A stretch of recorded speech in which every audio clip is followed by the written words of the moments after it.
Hello,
hello, hello.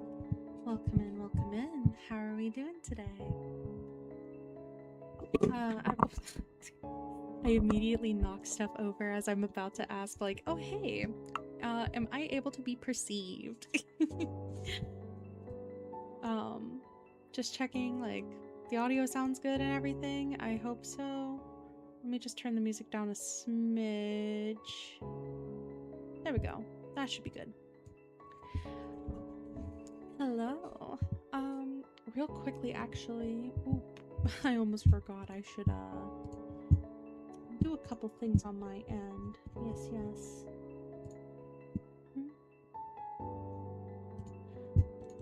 First off, and secondly, the usual background, right? But you know what? We will do a couple fancy little things. We could make it a little darker, a little spoopy.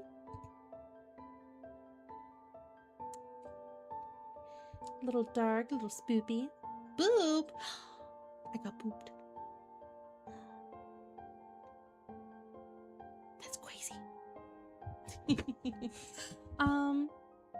I also, hang on.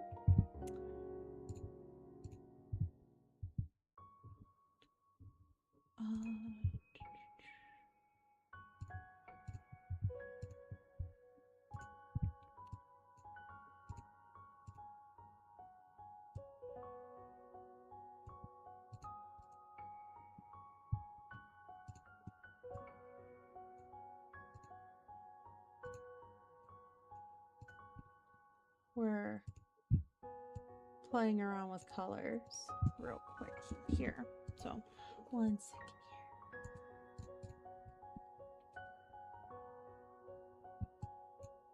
We don't need that.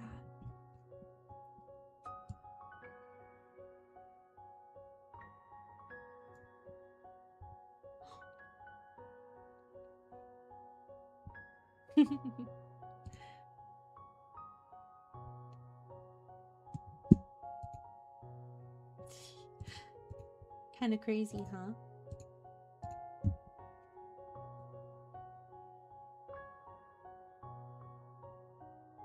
Actually, I do like that, but here. There we go. Now it looks a lot more dreamy. Boop. I have been moved. Well, I am going to be reading you guys some fairy tales, since that was one of the goals that you guys actually were able to hit during my subathon. So I don't know where to start. I did pull a few. I did. There was some suggestions, and I'm like, they're not really fairy tales. I mean, one of them is like just a classic children's book, so I'm totally fine with doing that. But the rest, if I can't find like the original version requested, I'm kind of just going with the the Grimm Brothers version. So it might not be exact, but it will be as close as I can get. And please do let me know if anything is too loud, too quiet. This is kind of supposed to be a bit more of like a low energy type stream, because I mean, how am I supposed to read you guys fairy tales if I'm just like bouncing off the walls crazy ADHD brain? um Although funny story is I actually have ADD and not ADHD, and I don't actually have the hyperactivity. So anyway, real quick before I get into it too much, let's see here. Poker Chip, thank you for being the first and favorite honker of tonight's stream, and thank you for your goose tax as well. Sylvie, thank you for your goose tax, and Snuffle, thank you for your goose tax. All right, now let's start here. What story do we want to start with?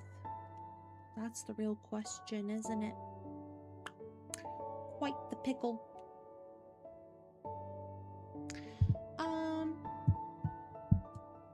Whoop. Oops. So, can I move over here without it being weird? I think so. Yeah. Alright, yeah, that's good. Okay. I'm sorry, I did not mean to make myself gigantic. Okay, anyway. Let's see here.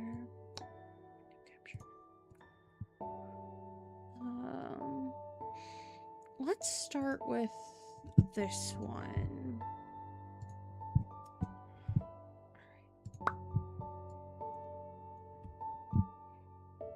Which is If You Give a Mouse a Cookie, which was one of the ones requested. That is literally just a classic.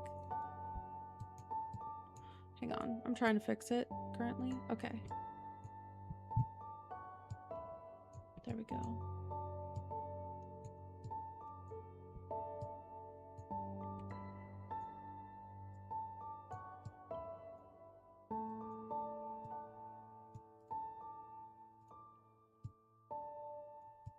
There we go.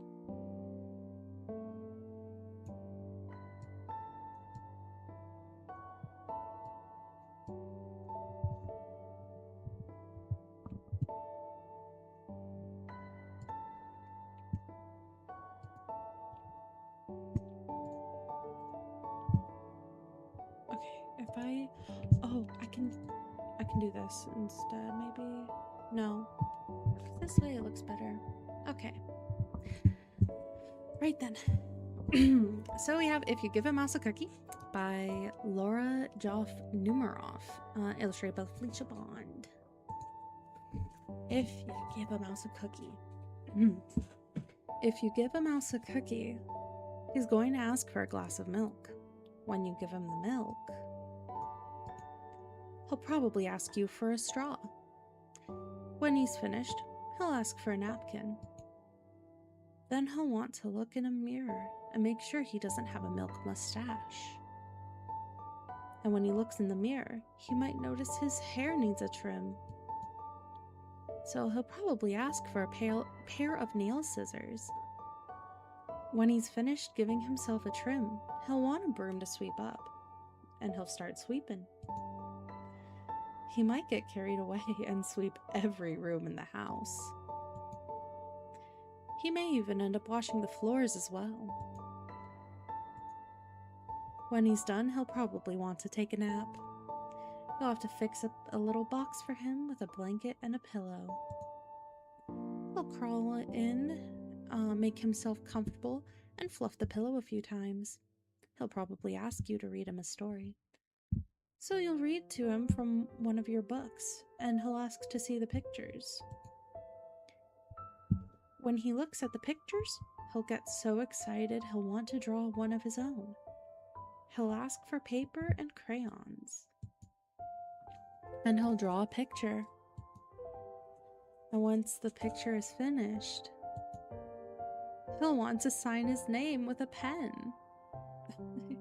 Thank you for the head pats, Artie. How are you doing? Yeah, so for the fairy tale stream, we started off with this If You Give a Mouse a Cookie book, and after this it's going to be a bunch of Grimm Brothers fairy tales, so just heads up. Then he'll want to hang his picture on your refrigerator. Reading a book too. Nice. Which means he'll need scotch tape. He'll hang up his drawing and stand back to look at it. Looking at the refrigerator, it will remind him that he's thirsty. So, he'll ask for a glass of milk. And chances are, if he asks for a glass of milk, he's going to want a cookie to go with it. If you give a mouse a cookie, he's going to ask for a glass of milk, and that's only the beginning. And that's it. That's that one. Absolute classic story there. And I do want to thank Toss for suggesting that in the Discord server. I believe it was him that suggested. Yes, it was. Alright. So for the rest of these, I can center myself because I'm just going to be reading, and there's mostly text, there's not really pictures. So we are going to go ahead. We're going to read Little Red Riding Hood. And I believe it was suggested by Mr. Snuffle.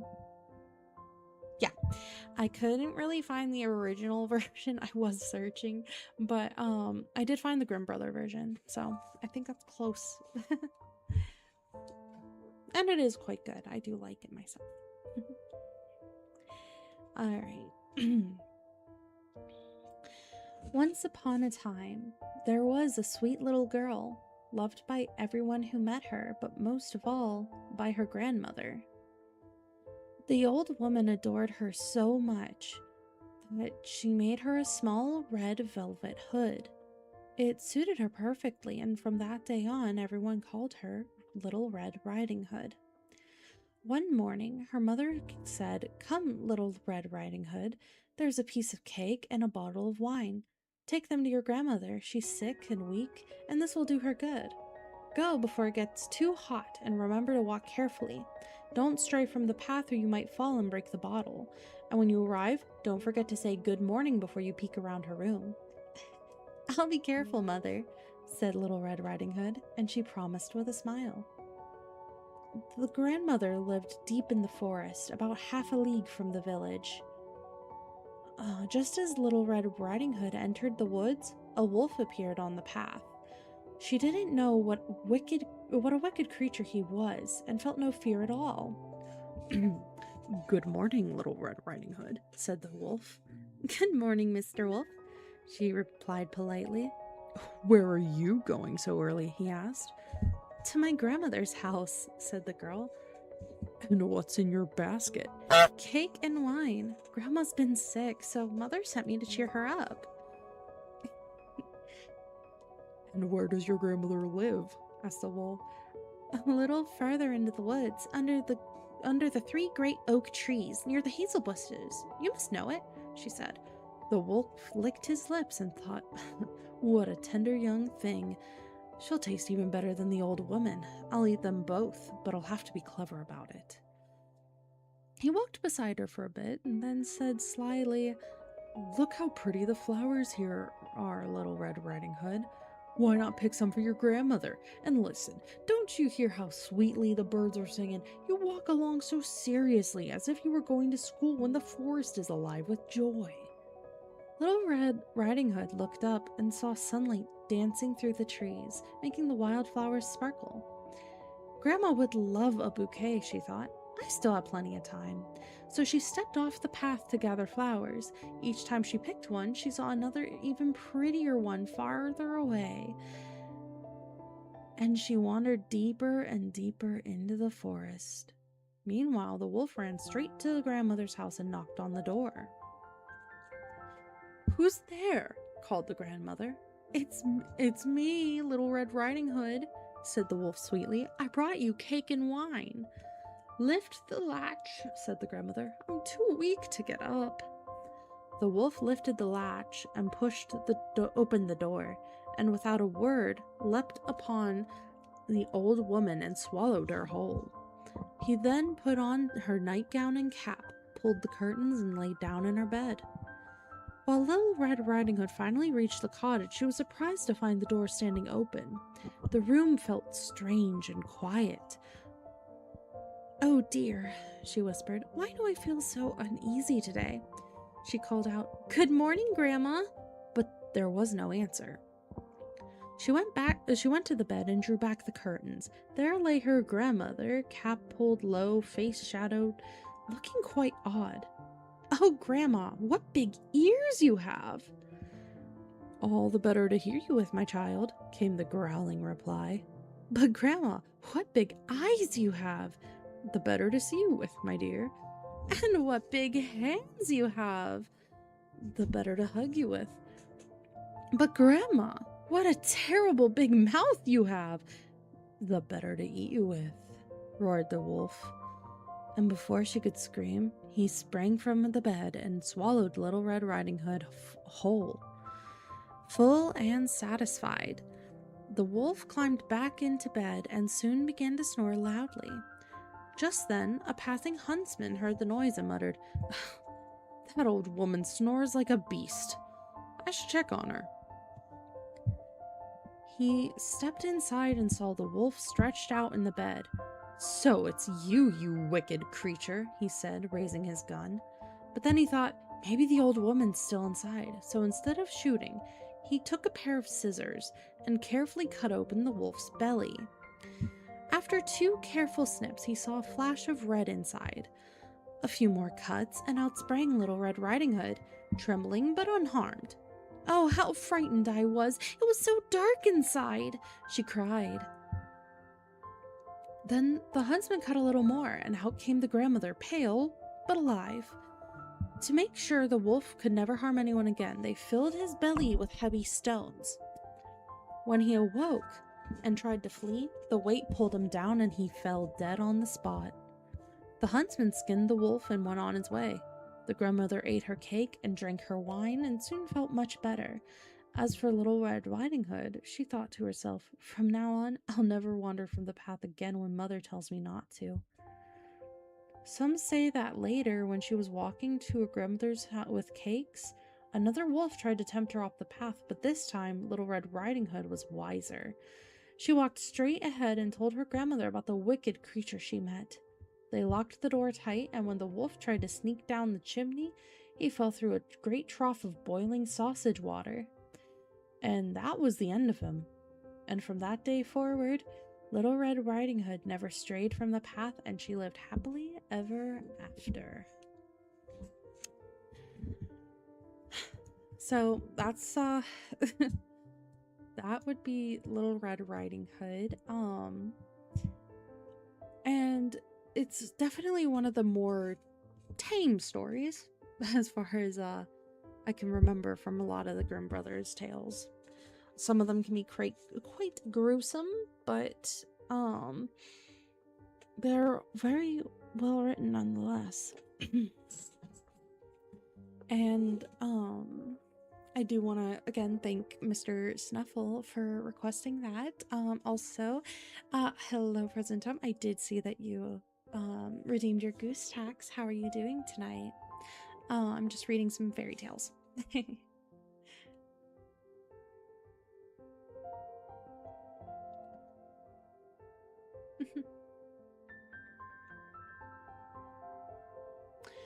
All right, on to the next one. Let me get some water. just gotta adjust myself and get some water. There we go. Nice. All right.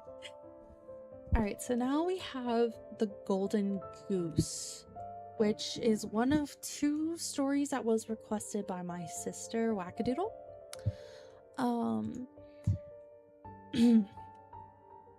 There was a man who had 3 sons, the youngest of whom was called Dummling. He was despised and mocked and put down on every occasion.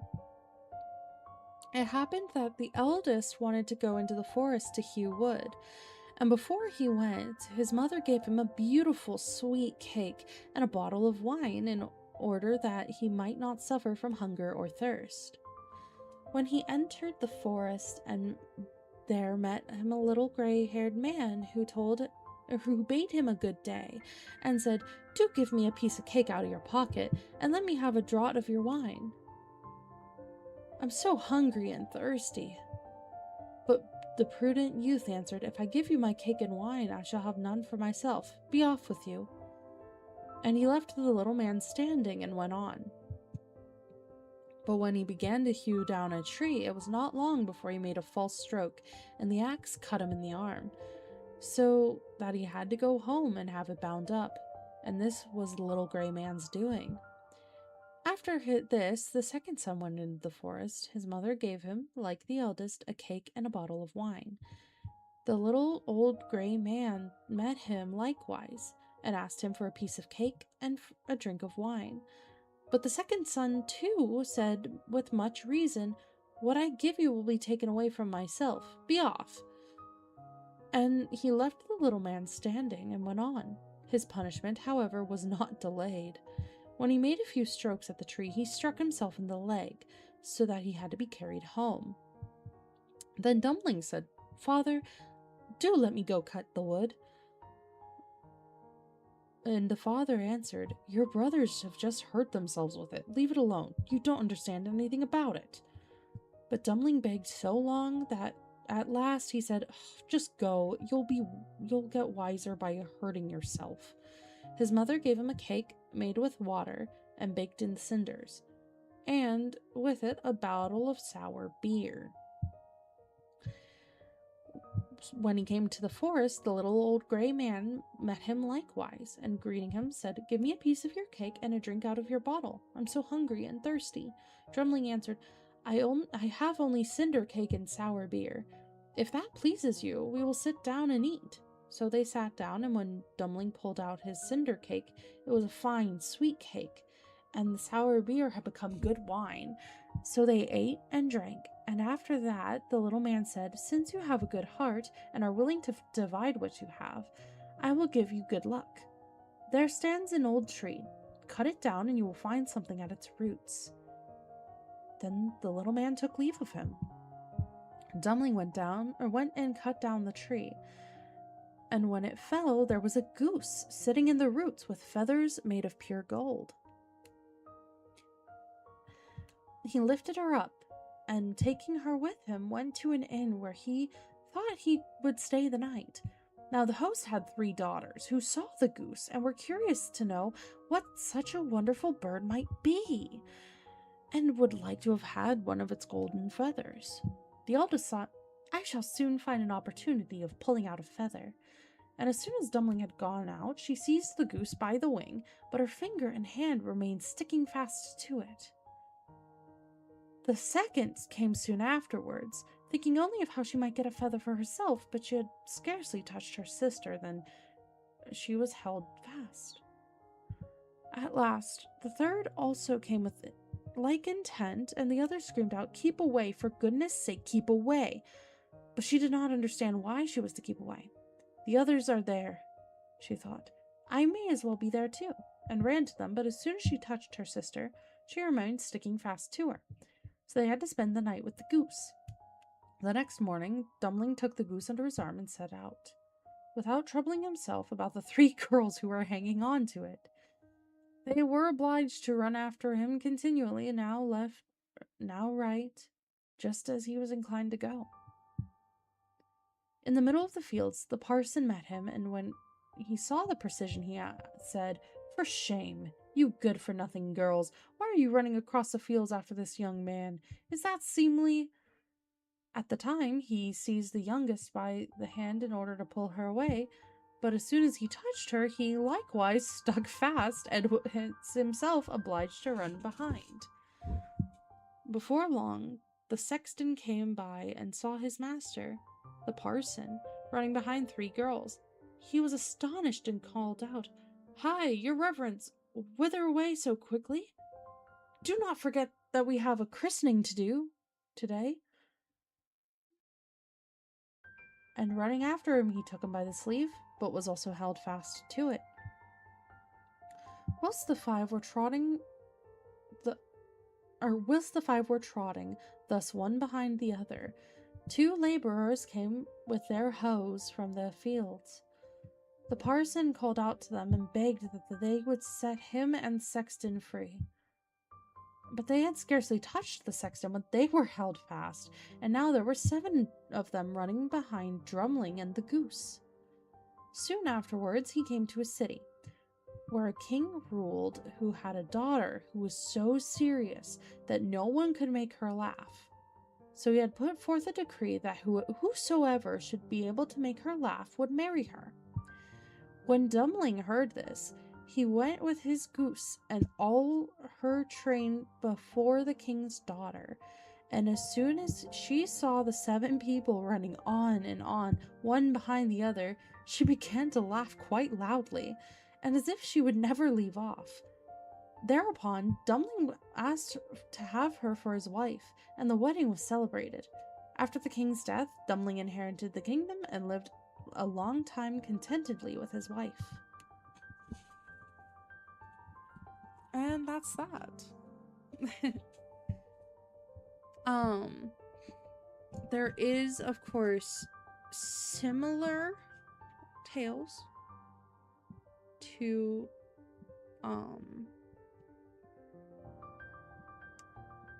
the Golden Goose. There is also the goose that laid the golden eggs, which is slightly different, but I'll also read that one.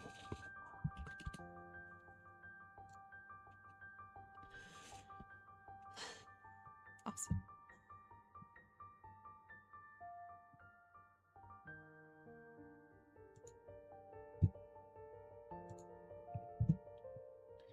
Just trying to find, there we go. All right, so I'll close that out. And now we have the Goose Girl, which was also requested by Wackadoodle. There was once upon a time an old queen whose husband had been dead for many years, and she had a beautiful daughter. When the princess grew up, she was betrothed to a prince who lived at a great distance. When the time came for her to be married, and she had to journey forth into the distant kingdom, the aged queen packed up for her many costly vessels of silver and gold, and trinkets of also silver and gold, and cups and jewels, in short, everything which pertained to a royal dowry, for she loved her child with all of her heart. She likewise sent her maid-in-waiting, who was to ride with her and hand her over to the bridegroom, and each had a horse for the journey. But the horse of the king's daughter was called Falada and could speak. So when the hour of parting had come, the aged mother went into her bedroom, took a small knife, and cut her finger until it bled. Then she held a white handkerchief to it, into which she let 3 drops of blood fall, gave it to her daughter, and said, "Dear child, preserve this carefully. It will be of service to you on your way."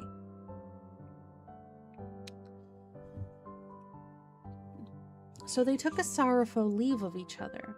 The princess put the piece of cloth in her bosom, mounted her horse, and then went away to her bridegroom.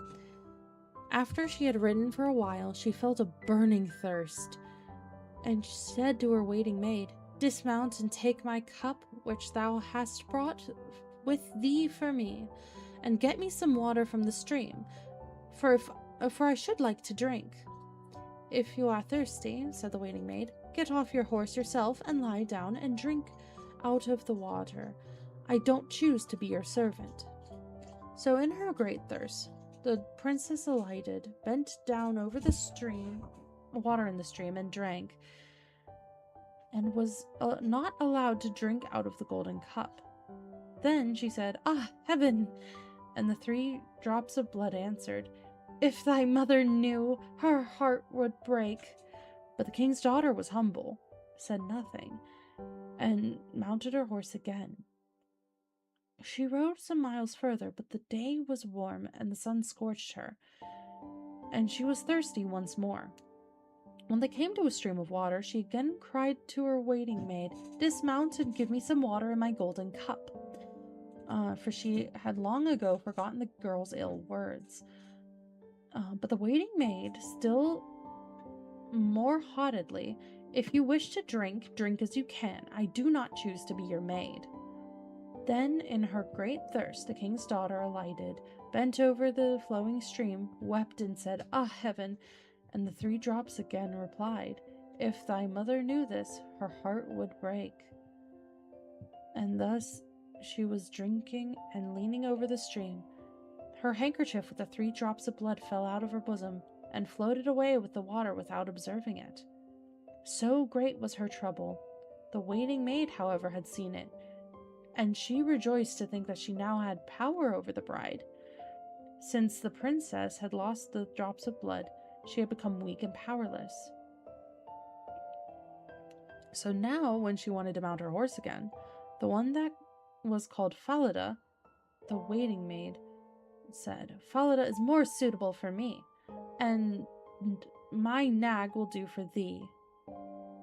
And the princess had to be content with that. Then the waiting maid, with many hard words, bade the princess exchange for her royal apparel for her own shabby clothes. At length she was compelled to swear by the clear sky above her, that she would not say one word of this to anyone at the royal court. If she had not taken this oath, she would have been killed on the spot, but Falada saw all of this, and observed it well.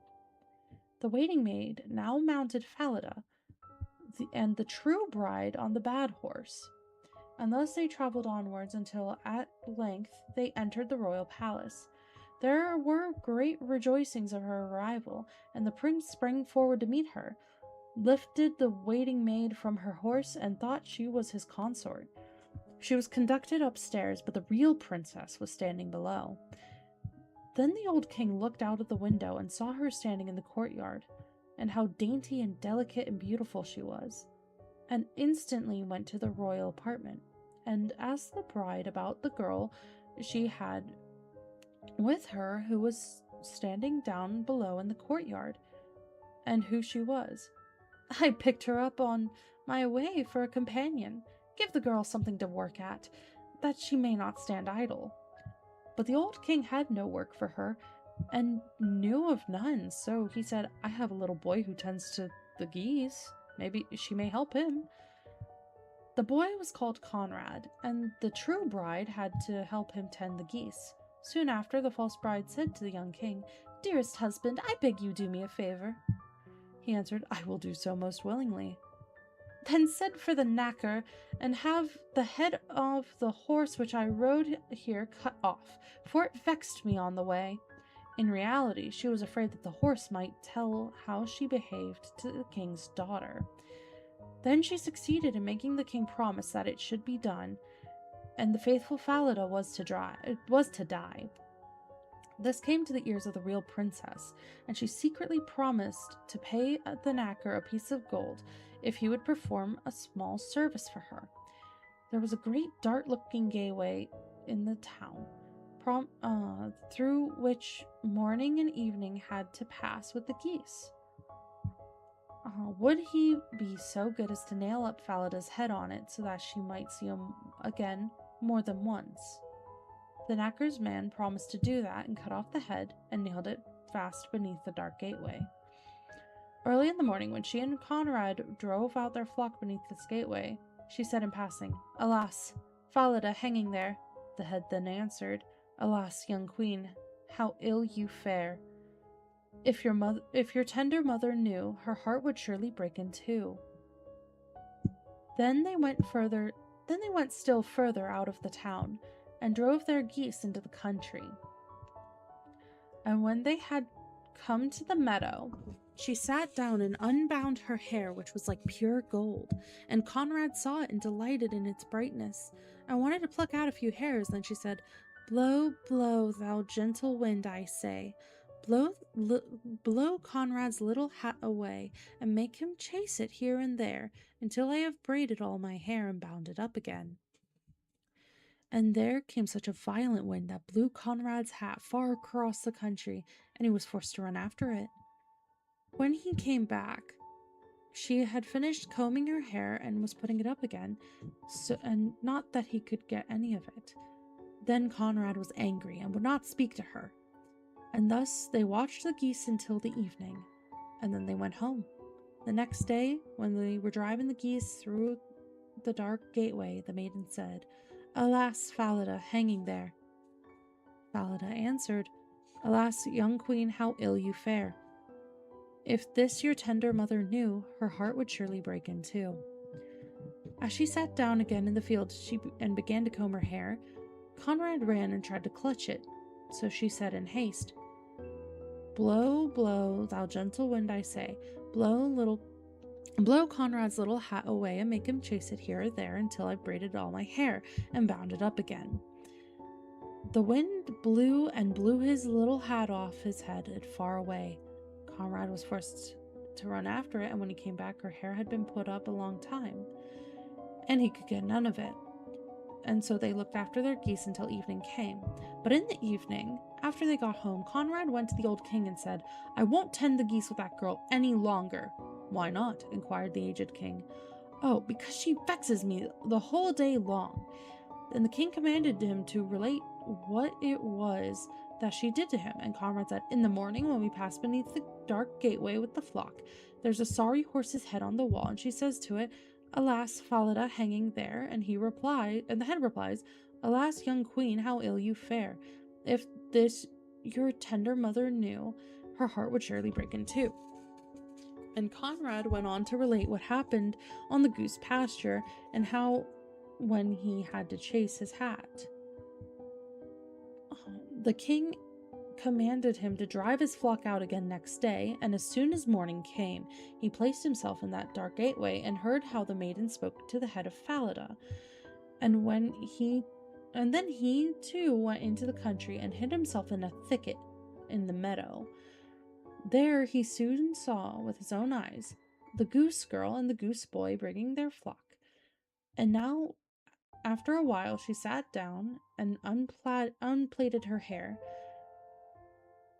which shone with radiance. She soon said, "Blow, blow, thou gentle wind, I say. Blow Conrad's little hat away, and make him chase it here and there until I've braided all my hair and bound it up again."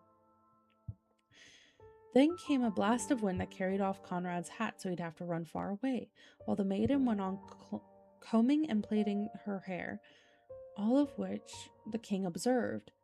Then, quite unseen, he went away, and when the goose girl came home in the evening, he called her aside and asked why she did all these things.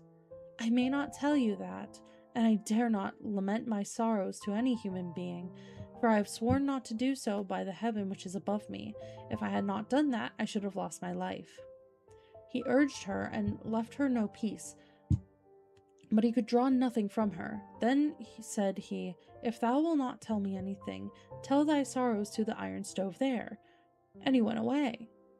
She crept into the iron stove and began to weep and lament, and emptied her whole heart out, and said, "Here I am, deserted by the whole world, and yet I am a king's daughter, and a false waiting maid has by force brought me to such a pass that I have been compelled to put off my royal apparel, and she was taken my place with my bridegroom, and I have to perform menial service as a goose girl." If my mother did but know that, her heart would break. The aged king, however, was standing outside of the outside by the pipe of the stove and was listening to what she said, and heard it. Then he came back again and bade her to come out of the stove, and royal garments were placed on her. It was marvelous how beautiful she was. The aged king summoned his son and revealed to him that he had gotten the false bride, who was only a waiting maid, but that the true one was standing there, and was sometime Goose Girl.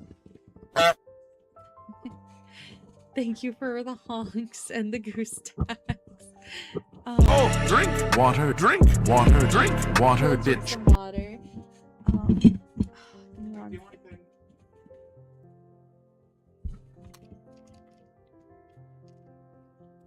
There we go. Thank you for the head pats, and I'll stretch out. Alright, where was I? The young king rejoiced with all his heart when he saw her beauty and youth, and a great feast was made ready, to which all the people and good friends were invited.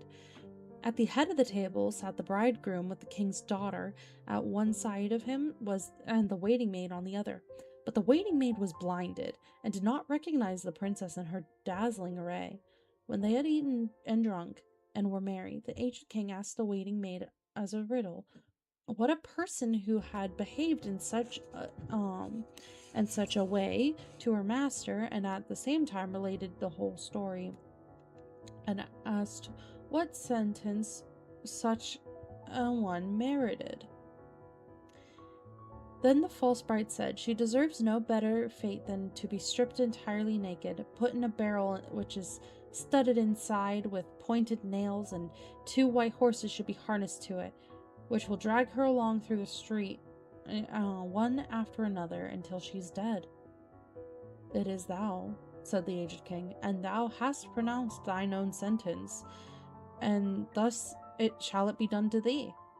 And the sentence had been carried out. The young king married his true bride, and both of them reigned over the kingdom in peace and happiness. And that was the Goose Girl.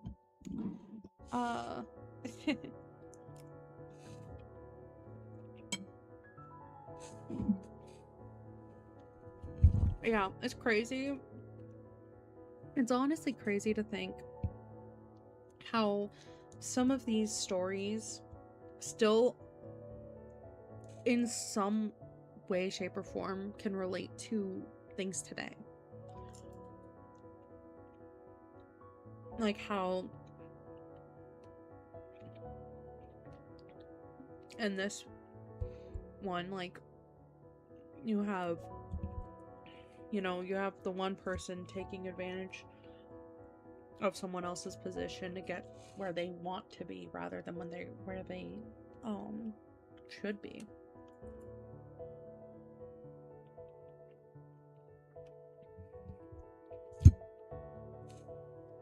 So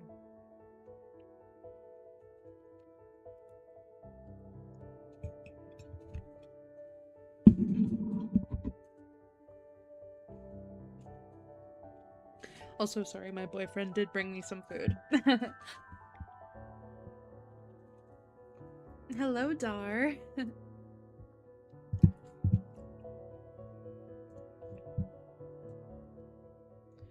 I'm gonna adjust the music again a little bit here. Alright, there we go. Thank you, Dar, Coaretta, and Luck, each for your goose taxes. Sorry I didn't acknowledge them right away. I was reading. And then there was so much. And I'm like, oh, I have to take a break from reading. How is everybody doing today?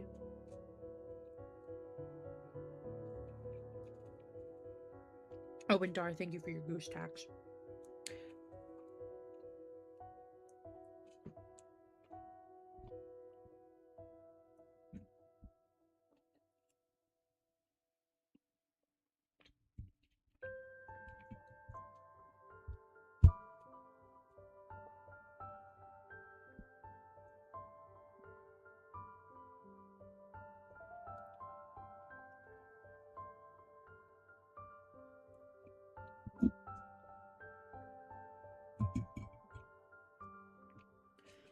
By the way, if anybody who's watching right now would like to suggest a fairy tale for me to read, please do let me know, and I can make it happen.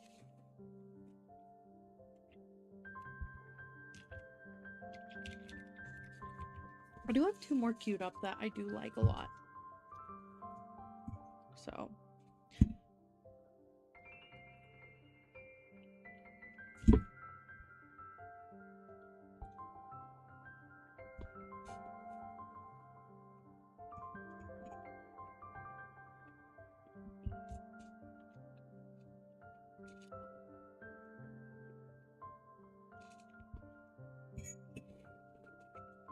okay. Sorry, I want to eat the amount of my food before getting into the next one. So this one's actually one of Aesop's fables. It's the goose that laid the golden eggs.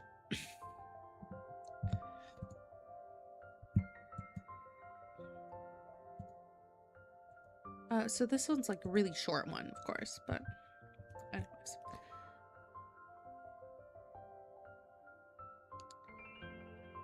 There once was a countryman who possessed the most wonderful goose you can imagine.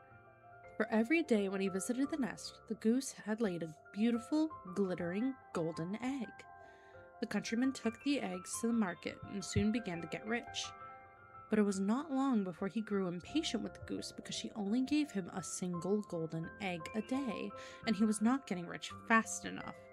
Then one day, after he had finished counting his money, the idea came to him that he could get all the golden eggs at once by killing the goose and cutting it open.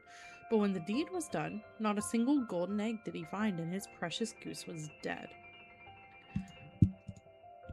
Which is just, you know, the greediest motherfucker around. Yeah, dude was hella greedy. He greeded too hard. He greeded harder than a League of Legends player.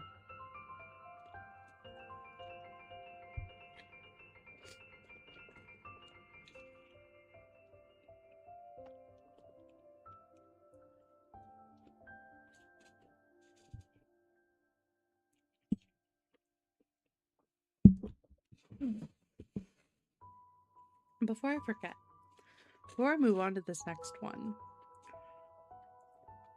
so I actually have on Saturday a Five Nights at Freddy's Jeopardy.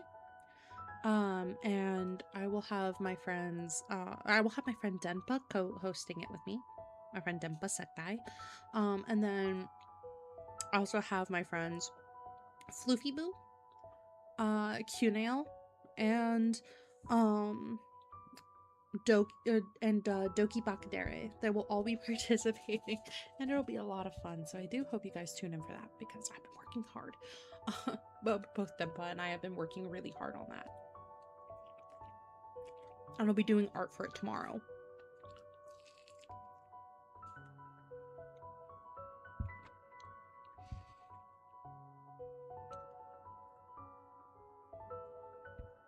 Okay.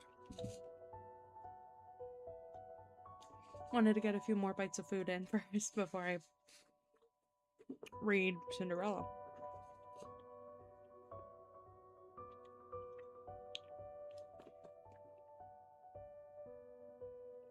There we go.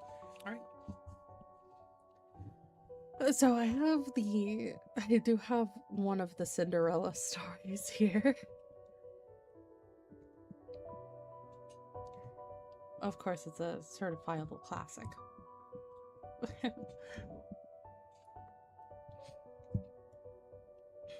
Once there was a gentleman who married for his second wife the proudest and most haughty woman that was ever seen.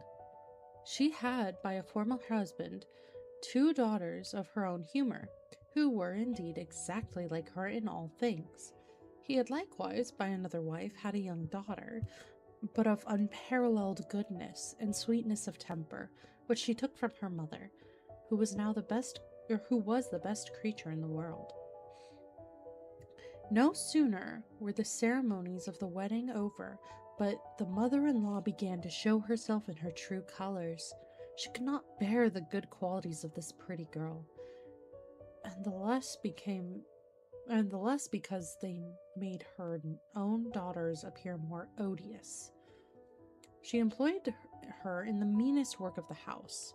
She scoured the dishes, tables, etc., and scrubbed the madam's chamber and those of Mrs., her daughters. She lay up in a sorry garret upon a wretched straw bed, while her sisters lay in fine rooms, with floors all inlaid, upon beds of the very newest fashion, and where they had looking glasses so large that they might see themselves at their full length from head to foot. The poor girl bore all patiently and dared not tell her father, who would have rattled her off. For this wife governed him entirely. When she had done her work, she used to go to the chimney corner and sit down amongst the cinders and ashes, which made her commonly be called Cinder Wench, but the youngest, who was not so rude and uncivil as the eldest, called her Cinderella. However, Cinderella, notwithstanding her mean apparel, was 100 times handsomer than her sisters, though they were always dressed very richly. It happened that the king's son gave a ball, and invited all persons of fashion to it. Our young misses were also invited, for they cut a very grand figure among the quality. They were mightily delighted at this invitation, and wonderfully busy in choosing such gowns, petticoats, and head clothes as might become them. This was the new trouble to Cinderella, for it was she who ironed her sisters' linen and pleated their ruffles. As they talked all day long of nothing but how they should be dressed. For my part, said the eldest, I will wear my red velvet suit with French trimming. And I, said the youngest, shall have my usual petticoat, but then, to make amends for that, I will put on my gold-flowered manteau and my diamond stomacher, which is far from being the most ordinary one in the world. They sent for the best tirewoman they could get to make up their headdresses and double their pinners, or adjust their double pinners, and they had their red brushes and patches from Mademoiselle de la Poche. Cinderella was likewise called upon them to be consulted in all these matters, for she had excellent notions, and advised them always for the best, nay, and offered her services to dress their heads, which they were very willing she should do. As she was doing this, they said to her, Cinderella, would you not be glad to go to the ball? Alas, she said, you only jeer me. It is not for such as I am to go thither. Thou art in the right of it, replied they. It would make people laugh to see a cinder wench at a ball. Anyone but Cinderella would have dressed their heads awry, but she was very good, and dressed them perfectly well.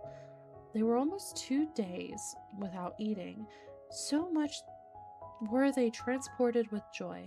They broke above 12 laces in trying to be laced up close, that they might have a fine, slender shape, and they were continually at their looking glass. At last the happy day came. They went to the court, and Cinderella had followed them with her eyes as long as she could, and when she had lost sight of them, she fell a-crying. Her godmother, who saw her all in tears, asked her what the matter was. I wish I could. She was not able to speak the rest, being interrupted by her tears and sobbing. This godmother of hers, who was a fairy, said to her, Thou wishest thou couldst go to the ball, is it not so? Yes, Cinderella cried with a great sigh. Well, said her godmother, be but a good girl, and I will contrive that shall go. Then she took her into her chamber and said to her, run into the garden and bring me a pumpkin. Cinderella went immediately to gather the finest she could get, and brought it to her godmother, not being able to imagine how this pumpkin could make her go to the ball. Her godmother scooped out all inside of it, left nothing but the rind, which done, she struck it with her wand, and the pumpkin was instantly turned into a fine coach, gilded all over with gold. She then went to look into her mousetrap, where she found 6 mice, all alive, and ordered Cinderella to lift up the little trap door. When giving each mouse, as it went out, a little tap with her wand, the mouse was that moment turned into a fine horse, which altogether made a very fine set of 6 horses and a beautiful mouse-colored dapple gray. Being at a loss for a coachman, I will go and see, says Cinderella. If there is never a rat in the rat trap, we may make a coachman of him. Thou art in the right, replied her godmother. Go and look. Cinderella brought the trap to her, and in it were 3 huge rats. The fairy made choice of one of the 3, which had the largest beard, and having touched him with her wand, he was turned into a fat, jolly coachman, who had the smartest whiskers eyes ever beheld. After that, she said to her, go into the garden, and you'll find 6 lizards behind the watering pot. Bring them to me. She had no sooner done so, but her godmother turned them into 6 footmen, who skipped up immediately behind the coach with their liveries all bedaubed with gold and silver, as she clung close behind each other as if they had done nothing else for their whole lives. The fairy godmother then said to Cinderella, well, you see here an equipage fit to go to the ball with. Are you not pleased with it? Oh, yes, cried she, but must I go thither as I am, in these nasty rags? Her godmother only just touched her with a wand, and at the same instant her clothes were turned into cloth of gold and silver, all beset with jewels. This done, she gave her a pair of glass slippers, the prettiest in the whole world. Being thus decked out, she got up into her coach, but her godmother, above all things, commanded her not to stay till after midnight, telling her at the same time that if she stayed 1 moment longer, the coach would be a pumpkin again, her horses mice, and her coachman a rat, her footmen lizards, and her clothes would become just as they were before. She promised her godmother that she would not fail leaving the ball before midnight, and then away she drives, scarce able to contain herself with her joy. The king's son, who was told that a great princess whom nobody knew was come, ran out to receive her. He gave her his hand as she alighted out of the coach and led her into the ball among the company. There was immediately a profound silence. They left off dancing, and the violins ceased to play. So attentive everyone was to contemplate the singular beauties of the unknown newcomer, that nothing was then heard but a confused noise of, how handsome she is! How handsome she is! The king himself, old as he was, could not help watching her, and telling the queen softly that it was a long time since he had seen so beautiful and lovely a creature. All the ladies were busied in considering their clothes and headdress, that they might have some made next day after the same pattern, provided they could meet with such a fine material as able hands to make them.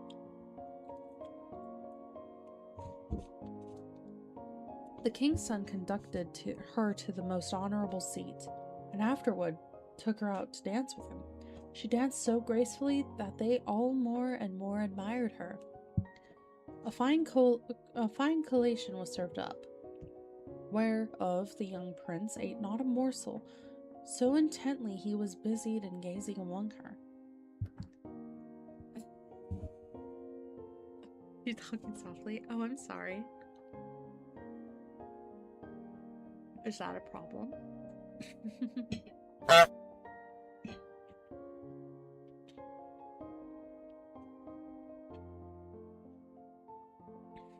Thank you for your Goose tax.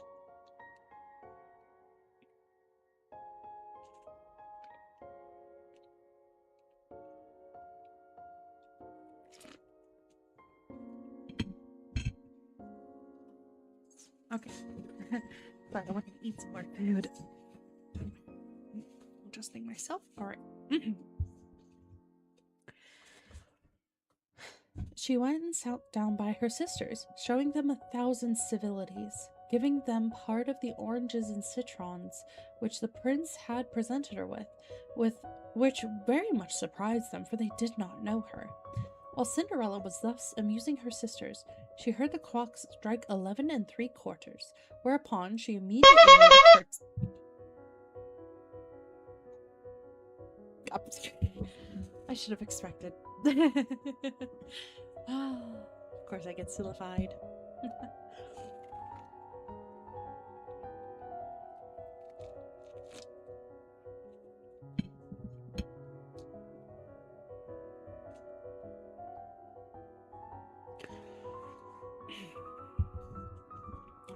Whereupon she immediately made a curtsy to the company and hasted away as fast as she could.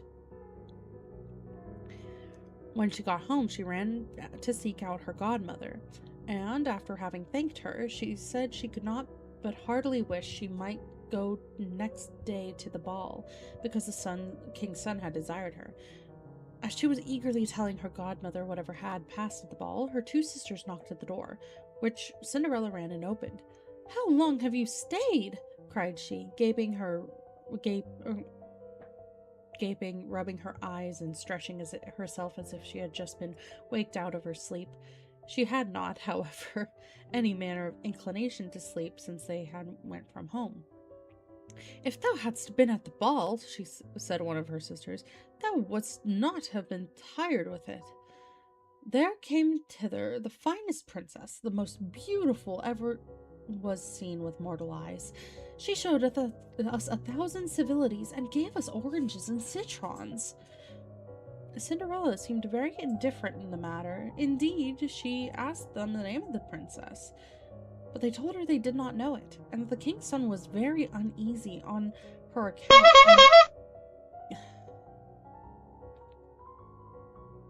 Oh my gosh, I'm getting comboed again.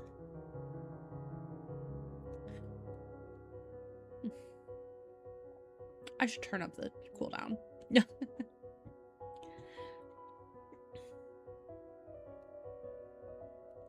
Anyways.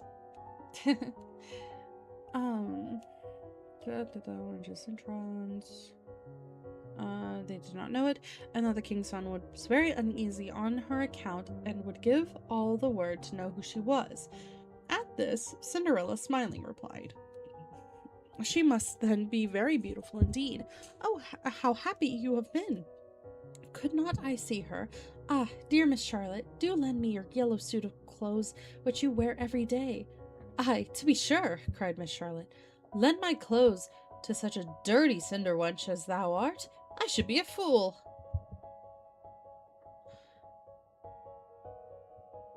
Cinderella indeed expected, such answer, and was very glad for the refusal, for she would have been sadly put to it if her sister had lent her what she asked for jestingly. The next day, the two sisters were at the ball, and so was Cinderella, but dressed more magnificently than before. The king's son was always by her, and never ceased his compliments and kind speeches to her, to whom all this was so far from being tiresome that she quite forgot what her godmother had recommended to her, so that she at last counted the clock striking 12. When she took it to be no more than 11, She rose up and fled, as nimble as a deer. The prince followed, but could not overtake her. She left behind one of her glass slippers, which the prince took up most carefully. She got home, but quite out of breath, and in her nasty old clothes, having nothing left of all her finery but one of the little slippers. Fellow to that she dropped. The guards at the palace gate were asked if they had not seen a princess go out, who said they had seen nobody go out but a young girl, very meanly dressed, who had more the air of a poor country wench than a gentlewoman. When the two sisters returned from the ball, Cinderella asked them if they had been well diverted, and if the fine lady had been there. They told her yes, but that she hurried away immediately when it struck 12, and with so much haste that she dropped one of her little glass slippers, the prettiest in the world, which the king's son had taken up. That he had done nothing but look at her all the time at the ball. What they said was very true. For days after the king's son caused it to be proclaimed by sound of trumpet that he would marry her, whose foot the slipper would just fit. They whom he employed began to try it upon the princesses, and then the duchesses, and all the court, but in vain. It was brought to the two sisters, who did all they possibly could to thrust their foot into the slipper, but they could not effect it. Cinderella, who saw all this and knew her slipper, said to them, laughing, "Let me see if it will not fit me." Her sisters burst out a-laughing and began to banter her. The gentleman who was sent to try the slipper looked earnestly at Cinderella, and finding her very handsome, said it was but just that she should try it, and that he had orders to let everyone make trial. He obliged Cinderella to sit down, and putting the slipper to her foot, he found it went on very easily and fitted as if it had been made of wax. The astonishment of the two sisters was excessively great, but still abundantly greater than when Cinderella pulled out of her pocket the other slipper and put it on the other foot. Thereupon in came her godmother, who, having touched her with her wand, Cinderella's clothes, made them richer and more magnificent than any of those she had before. And now the two sisters found her to be that fine, beautiful lady whom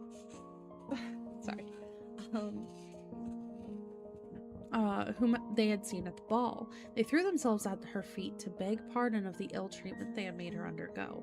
Cinderella took them up, and she embraced them, cried that she forgave them with all her heart, and desired them to always love her.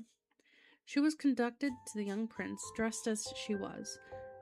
He thought her more charming than ever, and after a few days married her. Cinderella was no less good than beautiful, gave her two sisters lodgings in the palace. So this is definitely one of the more nice renditions of Cinderella. As in some instances, the sisters actually mutilate their feet in an attempt to fit.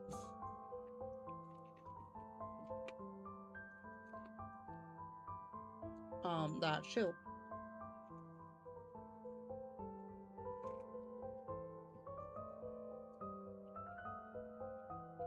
Which is, of course, quite ridiculous. Why would you ever want to fit in a shoe so badly that you, like, literally cut off parts of your feet? Like, I get, yeah, marrying a prince, but it ain't worth it, girl. It just ain't worth.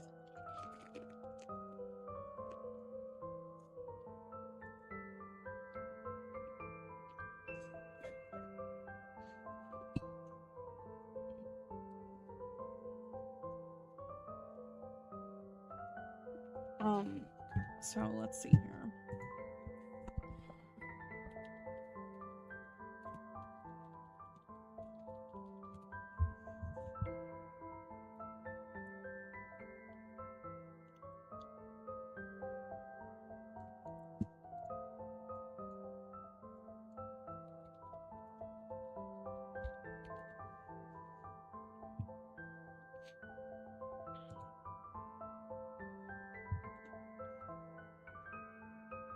You know what?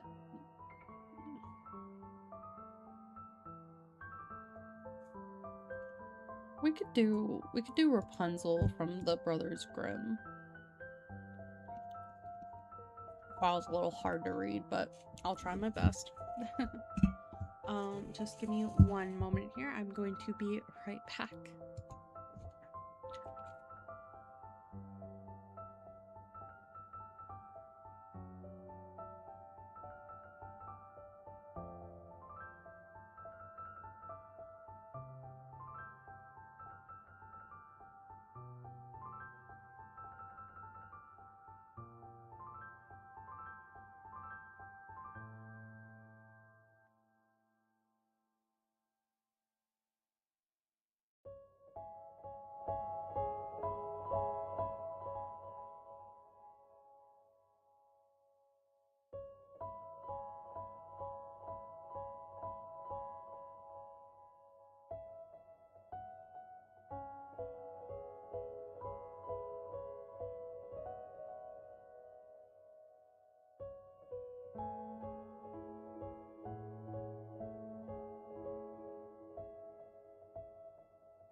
Alright, sorry about that. I'm back.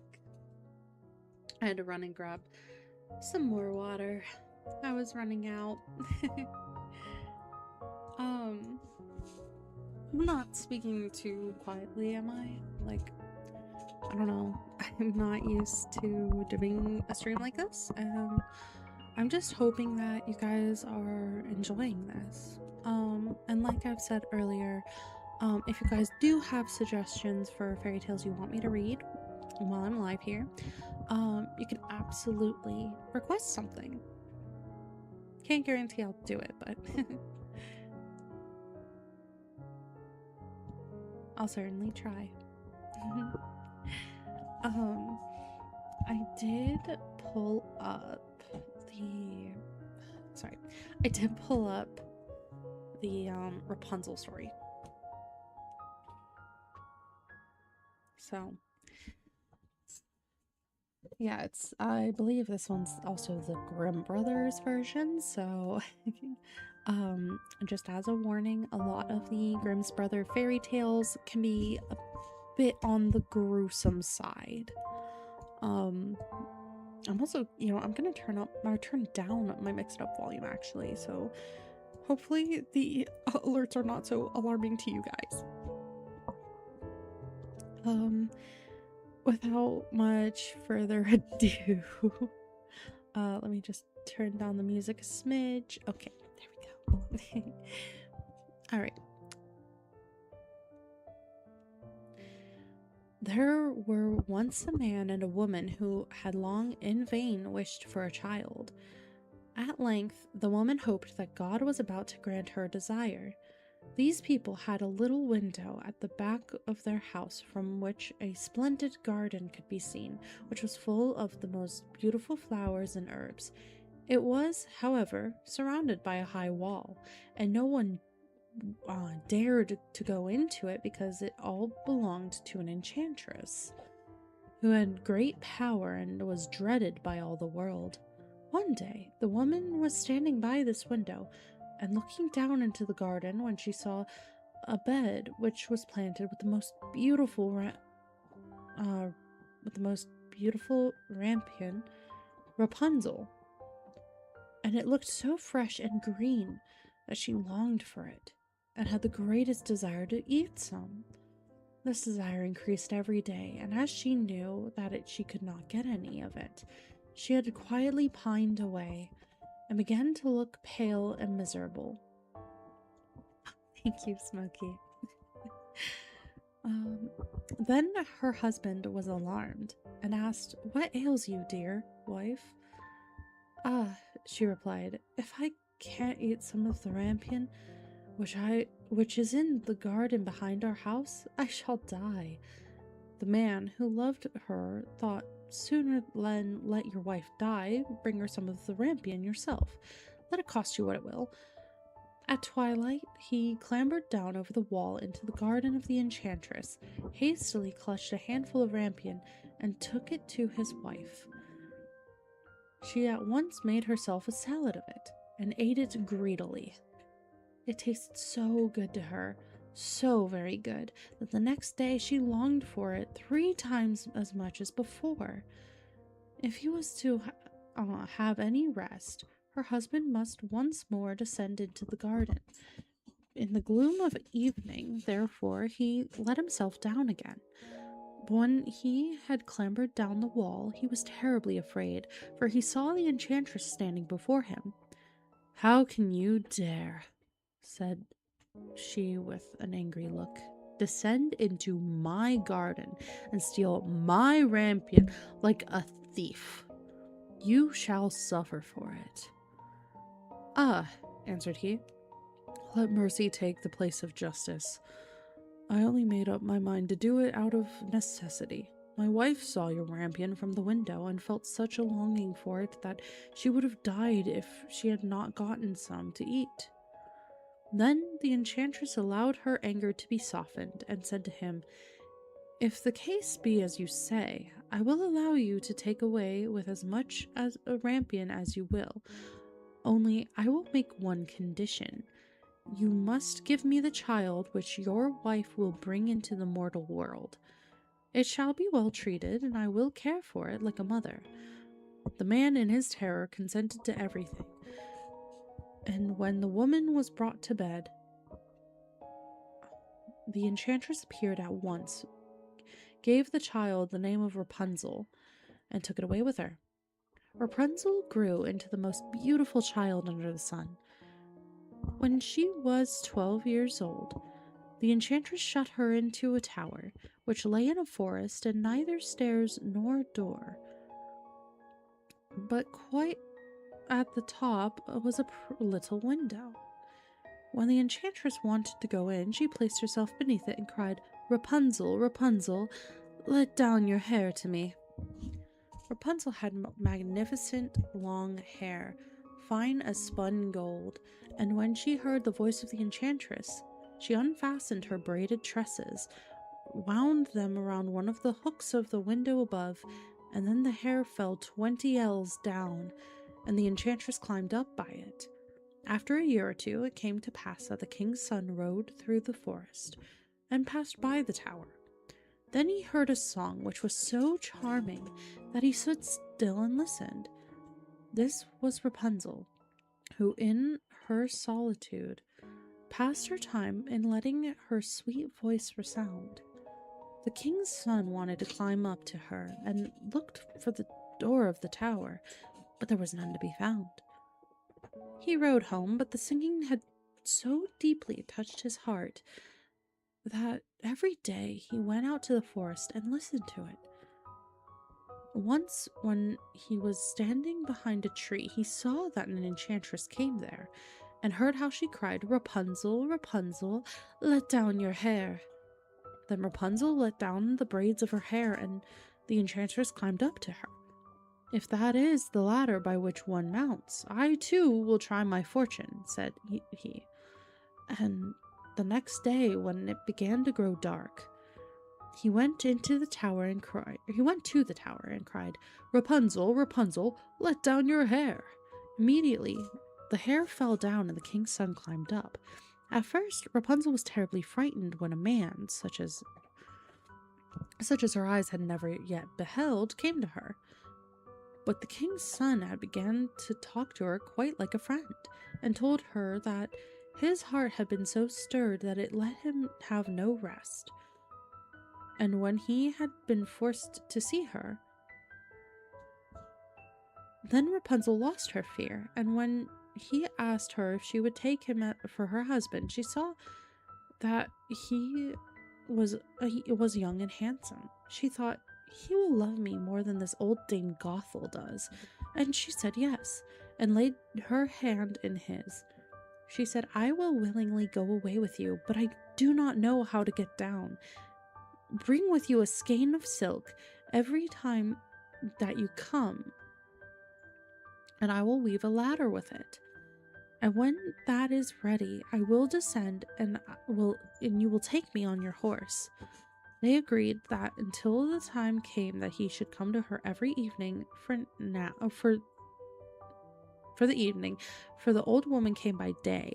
The enchantress marked nothing of this until once Rapunzel said to her, "Tell me, Dame Gothel, how it happens that you are so much heavier for me to draw up than the young king's son. He is with me in a moment." "Ah, you wicked child," cried the enchantress. "What do I hear you say? I thought I had separated you from all the world, and yet you have deceived me." In her anger, she clutched Rapunzel's beautiful tresses, wrapped them twice around her left hand, seized a pair of scissors with the right, and snip, snip, they were cut off.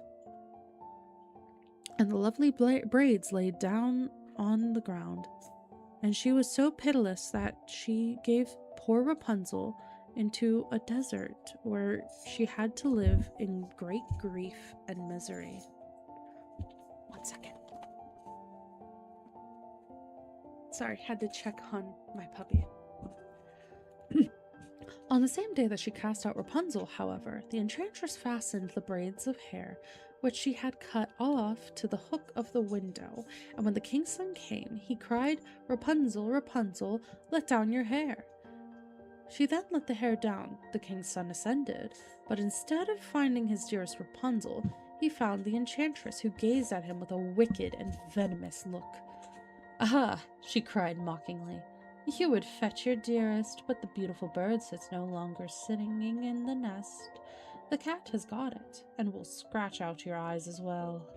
Rapunzel is lost to you. You will never see her again." The king's son was beside himself with pain, and in his despair, he leapt down from the tower. He escaped with his life, but the thorns into which he fell pierced his eyes. Then he wandered quite blind around the forest, ate nothing but roots and berries, and did naught but lament and weep over the loss of his dearest wife.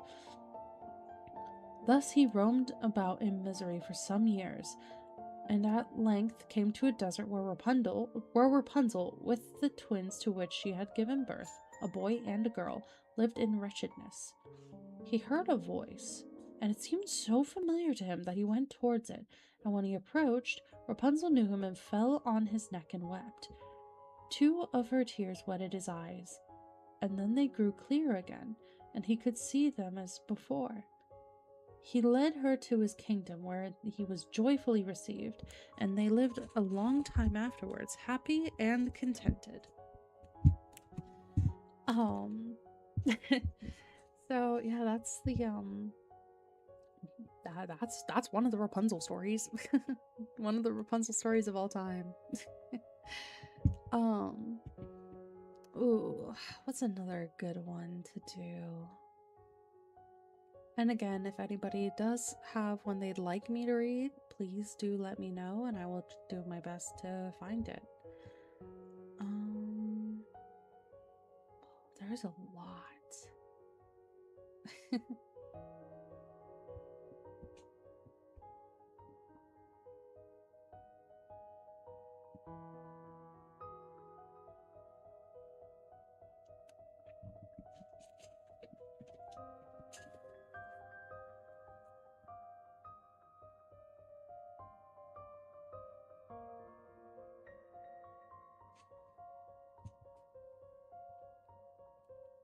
Let's see here.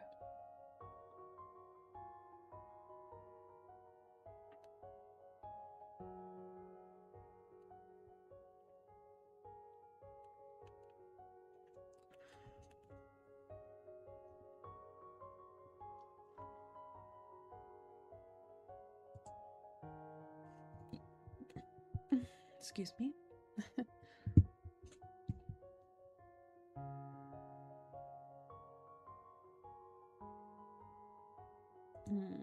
That's a good one. I don't know if that's the same.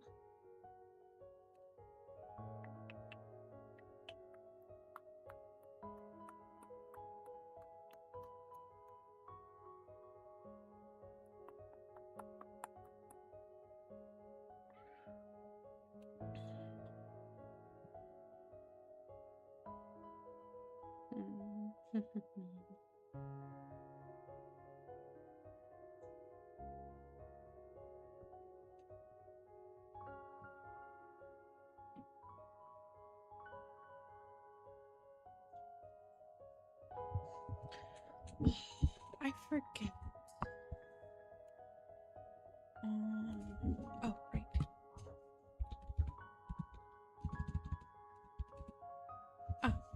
Maybe that's it. Or it could be that one.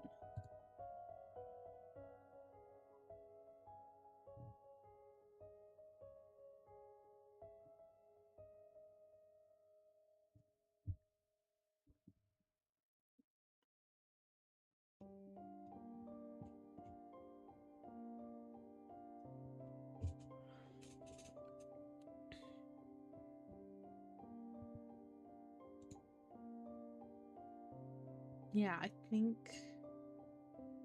that one's it. So, okay. I have a few more pulled up.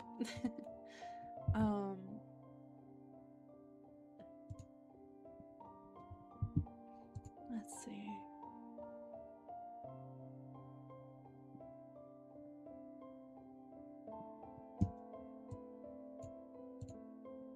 So this one is actually the story of Rumpelstiltskin.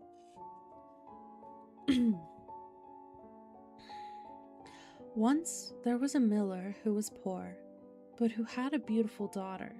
Now it happened that he had to go and speak to the king, and in order to make himself appear important, he said to him, "I have a daughter who can spin straw into gold." The king said to the miller, "That is an art which pleases me well. If your daughter is as clever as you say, bring her tomorrow to my palace, and I will put her to the test." When the girl was brought to him, he took her into a room which was quite full of straw, and gave her a spinning wheel and a reel, and said, "Now set to work, and if by tomorrow morning early you have not spun the straw into gold during the night, you must die." Thereupon he himself locked up the room, and left her in it alone. So there sat the poor miller's daughter, for the life of her could not tell what to do.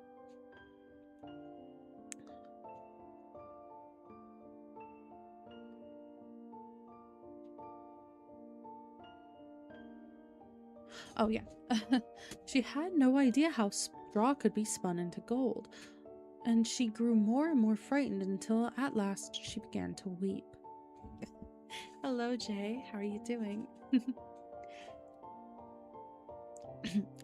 But all at once the door opened, and in came a little man, and said, "Good evening, Mistress Miller.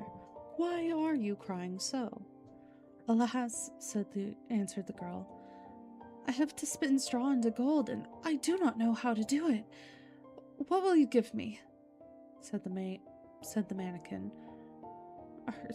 "What will you give me," said the mannequin, "if I do it for you?" "My necklace," said the girl. The little man took the necklace, seated himself in front of the wheel, and whir, whir, whir.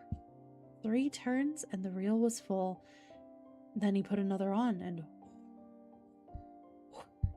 3 times round, and the second was full too.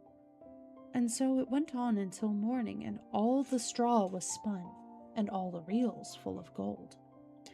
By daybreak the king was already there, and when he saw the gold he was astonished and delighted, but his heart only became more greedy.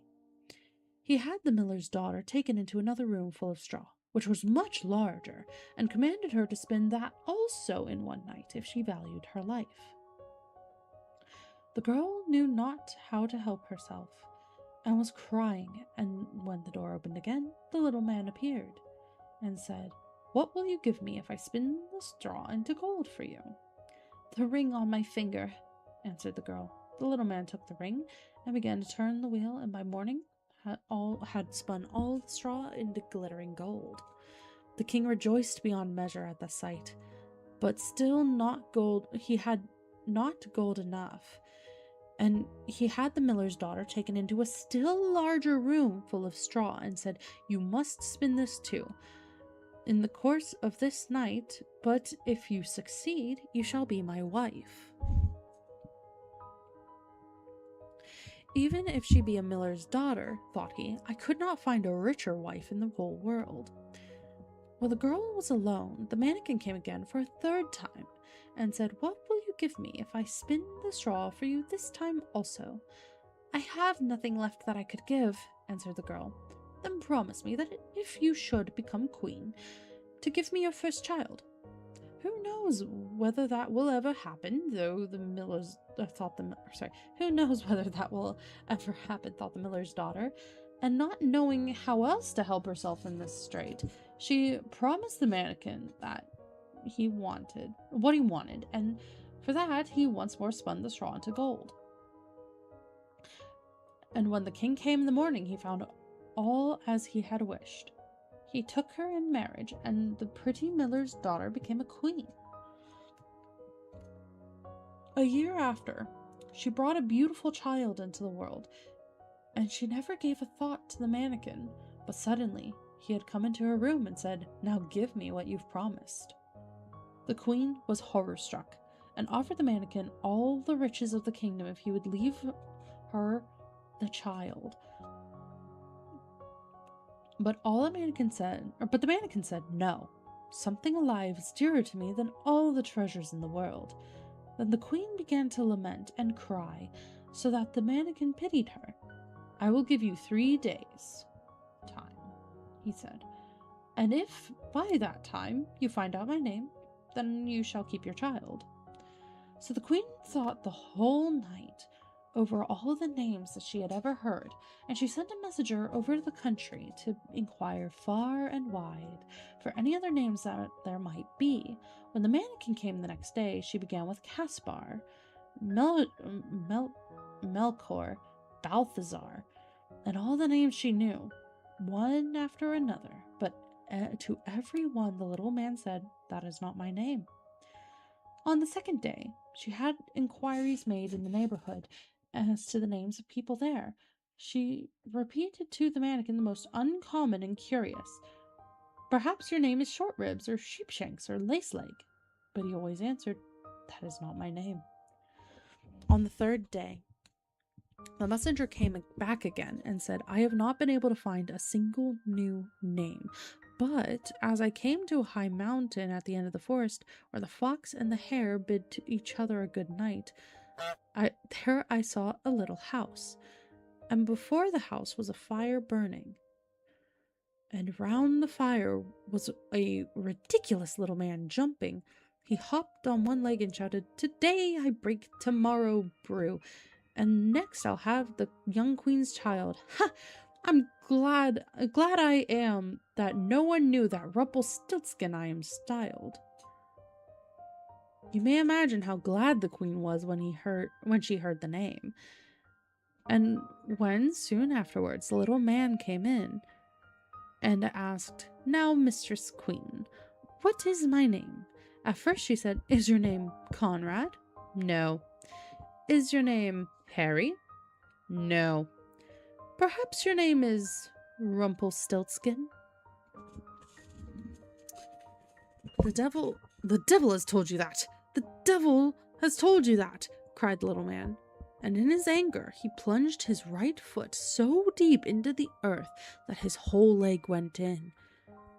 And then, in rage, he pulled at his left leg so hard with both hands that he tore himself in two.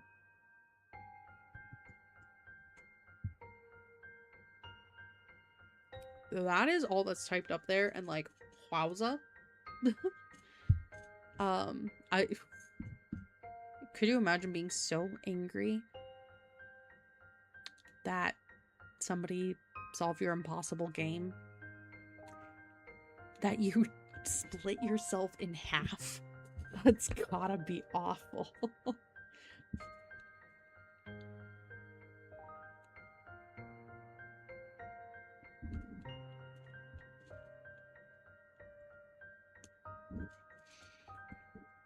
But yeah, that was the Rumpelstiltskin story. Also, thank you, Mando, for your goose tax. How are you doing? Sorry I didn't acknowledge it immediately. I am trying to read stories today, so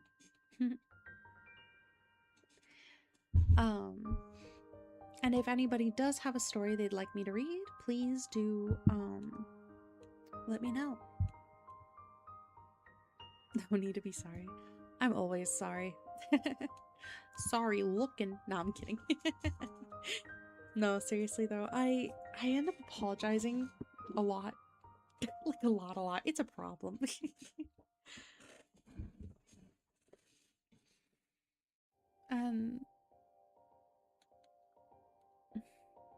Part of me also wants to try doing a karaoke stream sometime soon, but I don't know if I'm quite ready for that yet. Oh. I'm sorry. That name is really funny. Oh, well, thank you for the follow. Thank you for the follow, Micro. How are you doing today? Congratulations, you're now one of the honkers. Oh, thank you for the head pats, Mando. So I think, which one is this one? Oh, this one's the, oh, okay.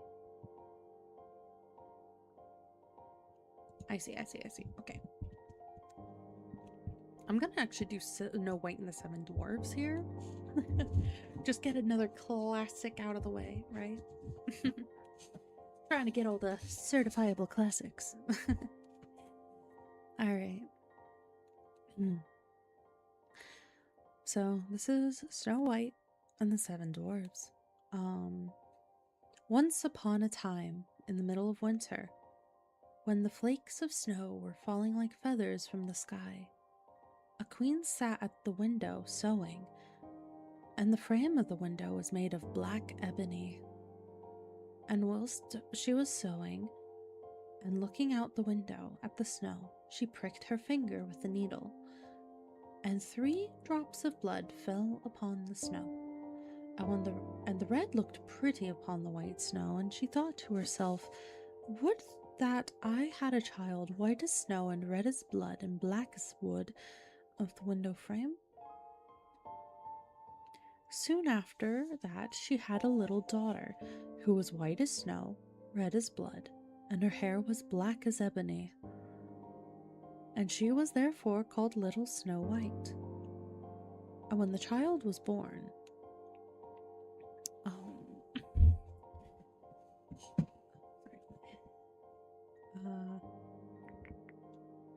and when the child was born, the queen died. After a year had passed, the king took to himself another wife. Thank you, Bun, for your goose tax. After a year had passed, the king took himself another wife. She was a beautiful woman, but proud and haughty, and she could not bear that anyone else would surpass her in beauty. She had a wonderful looking glass, and when she stood in front of it and looked at herself in it, she said, looking glass on the wall, who in this land is the fairest of all? Thank you for the honk, Cav. The looking glass answered, thou, O queen, art the fairest of all. Then she was satisfied, for she knew that the looking glass spoke the truth. But Snow White was growing up and grew more and more beautiful, and when she was 7 years old, she was as beautiful as the day and more beautiful than the queen herself. And once, when the queen asked her looking glass on the wall, who in this land is the fairest of all? It answered, thou art fairer than all who are here, Lady Queen, but more beautiful still is Snow White, as I ween. Then the queen was shocked, and turned yellow and green with envy. Thank you for the clown nose and the googly eyes. I keep being made silly today. Huh?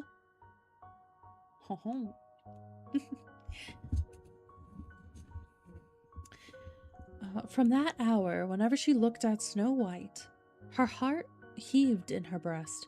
She hated that girl so much, and envy and pride grew higher and higher in her heart, like a weed, so that she had no peace day or night.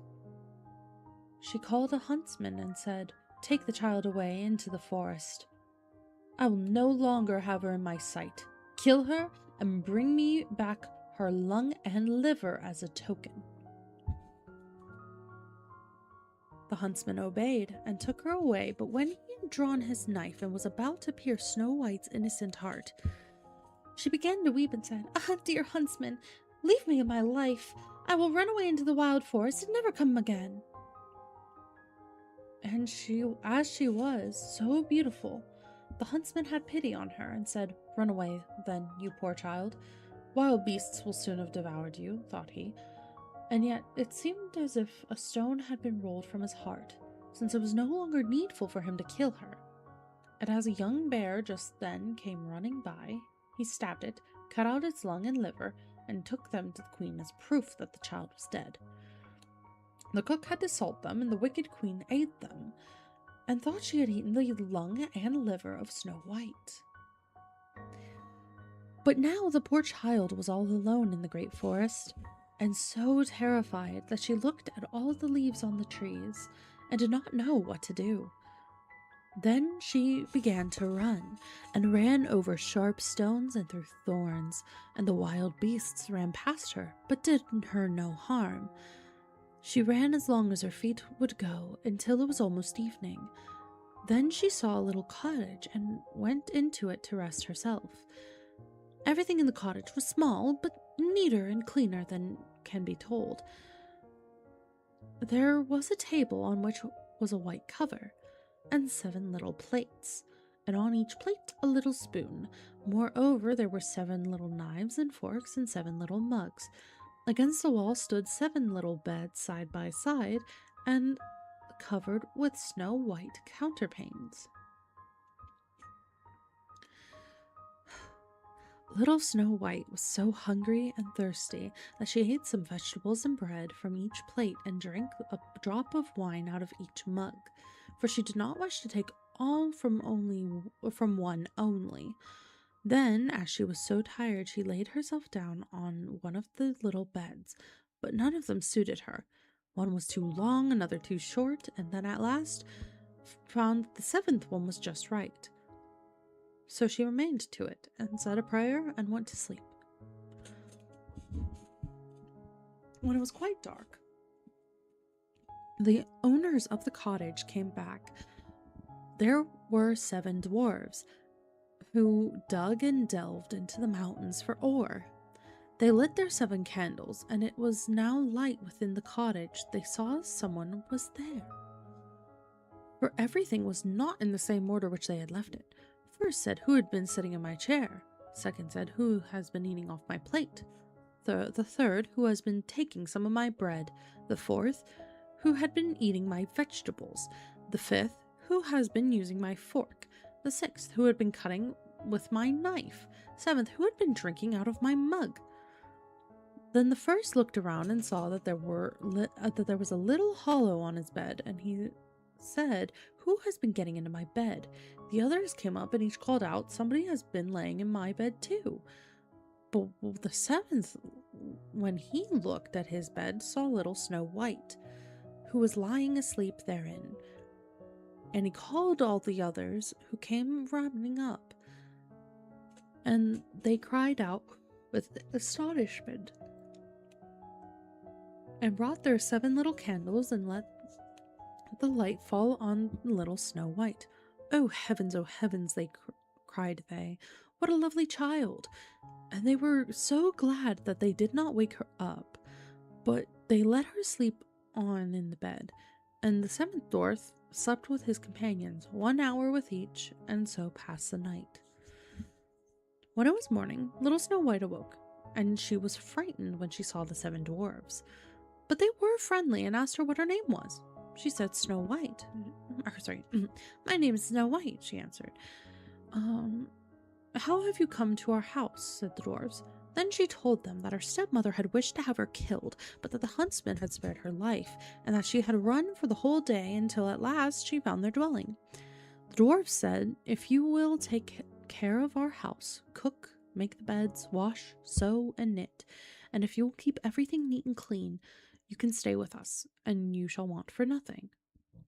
"Yes," said Snow White, "with all my heart." And she stayed with them.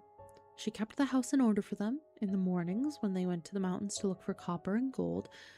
In the evenings they came back and their supper had been ready. The girl was alone the whole day, so the dwarfs warned her and said, "Be aware of your stepmother. She will soon know that you are here. Be sure to let no one come in." But the queen, believing that she had eaten Snow White's lung and liver, could not but think that she was again first and most beautiful of all. And she went to the looking glass and said, looking glass on the wall, who in the land is the fairest of all?" The glass answered, "O queen, thou art fairest of all I see. But over the hills, where 7 dwarves dwell, Snow White is still alive and well, and none is so fair as she." Then she was astounded. She knew that the looking glass never spoke falsely, and she knew that the huntsman had betrayed her, and the little Snow White was still alive. And so she thought and thought again how she might kill her. For so long she was not the fairest in the land. Envy let her have no rest. And when she had at last thought of something to do, she painted her face and dressed herself like an old peddler woman, and no one could have known her. In this disguise, she went over to the 7 mountains, to the 7 dwarves, and knocked at the door and cried, "Pretty things to sell, very cheap, very cheap." Little Snow White looked out to the window and called out, "Good day, my good woman. What have you to sell?" "Good things, pretty things," she answered. "Stay laces of all colors." And she pulled out one which was woven in bright-colored silk. "I may let the worthy old woman in," thought Snow White, and she unbolted the door and bought the pretty laces. "Child," said the old woman, "what a fright you look! Come, I will lace you properly for once." Snow White had no suspicion, but stood before her. She let herself be laced with the new laces. But the old woman laced so quickly and so tightly that Snow White lost her breath and fell down as if dead. "Now I am the most beautiful," said the queen to herself, and ran away. Not long afterwards, in the evening, the 7 dwarfs came home, but how shocked they were when they saw their dear little Snow White lying on the ground, and that she neither stirred nor moved, and seemed to be dead.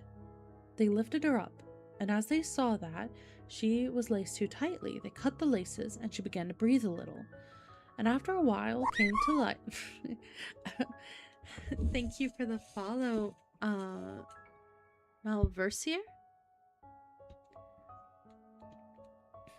Is it okay if I just call you Mal?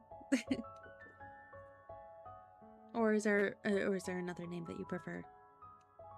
But either way, thank you for the follow. Let's see, where was I? Came to life again. When the dwarves heard of what happened, they said the old peddler woman was no one else than the wicked queen. "Take care and let no one come in when we are not with you." But the wicked old woman, when she reached home, went in front of the looking glass and said, looking glass on the wall, who in this land is the fairest of all?" And it answered as before, "O queen, thou art the fairest of all I see, but over the hills where the 7 dwarves dwell, Snow White is alive and well, and none is so fair as she." Mal's fine. Okay, good. Well, welcome in, Mal. Congratulations, you're now one of the honkers. Thank you for the clown nose, Snuffle.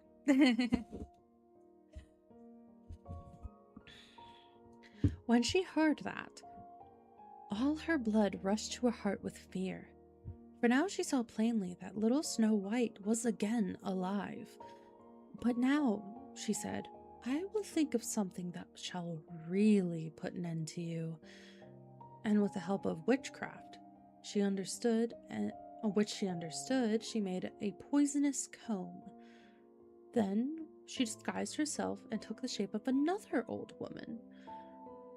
So she went over to the 7 mountains, to the 7 dwarves, knocked at the door, and cried, "Good things to sell, cheap, cheap." Little Snow White looked out and said, "Go away, I cannot let anyone come in." I suppose you can look," said the old woman, and pulled the poisonous comb out and held it up. It pleased the girl so well that she let herself be beguiled and opened the door. Wait, what do you mean? Oh, oh, the googly eyes. Understandable. I was like, wait, eyesight. I thought I disabled that. Well, I mean, I have been doing it like basically the entire time, so I mean, if we really want to go there. Alright, I set the timer for 5 minutes. Alright, let's see here, where was I? It pleased the girl so well that she let herself be beguiled and opened the door. When they had made a bargain, the old woman said, "Now I will comb you properly for once." Poor little Snow White had no suspicion, and let the old woman do as she pleased. But hardly had she put the comb in her hair when the poison in it took effect, and the girl fell down senseless. "You paragon of beauty," said the wicked woman, "you are done for now," and she went away. But fortunately it was almost evening, and 7 dwarfs came home. When they saw Snow White lying as if dead upon the ground, they had at once suspected the stepmother. Then they looked and found the poisoned comb. Scarcely they had taken it out when Snow White came to herself and told them what had happened. They warned her once more to be upon her guard, to open the door to no one. The queen at home went in front of the glass and said, looking glass on the wall, who in this land is the fairest of all?" Then it answered as before, "O queen, thou art the fairest of all I see, but over the hills where the 7 dwarves dwell, Snow White is still alive and well, and none is so fair as she." When she heard the glass speak, thus she trembled and shook with rage. "Snow White shall die," she cried, "even if it costs me my life." Thereupon she went into a quite secret, lonely room where no one ever came, and she made a very poisonous apple. Outside it looked pretty, white with a red cheek, so that anyone who saw it longed for it, but whoever ate a piece of it must surely die. When the apple was ready, she painted her face and dressed herself up as a farmer's wife.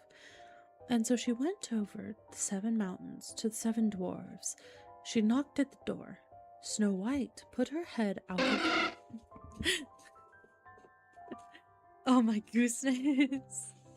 Oh my gooseness, not the distraction. That spooked me. I was not expecting it. Why, thank you, Mr. Snuffle, for the biddies. Wait, no, what are you doing? What are you doing? Oh no. What are you doing? What are you planning?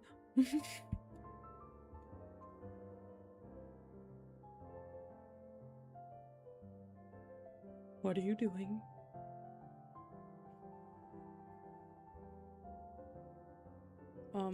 Anyways.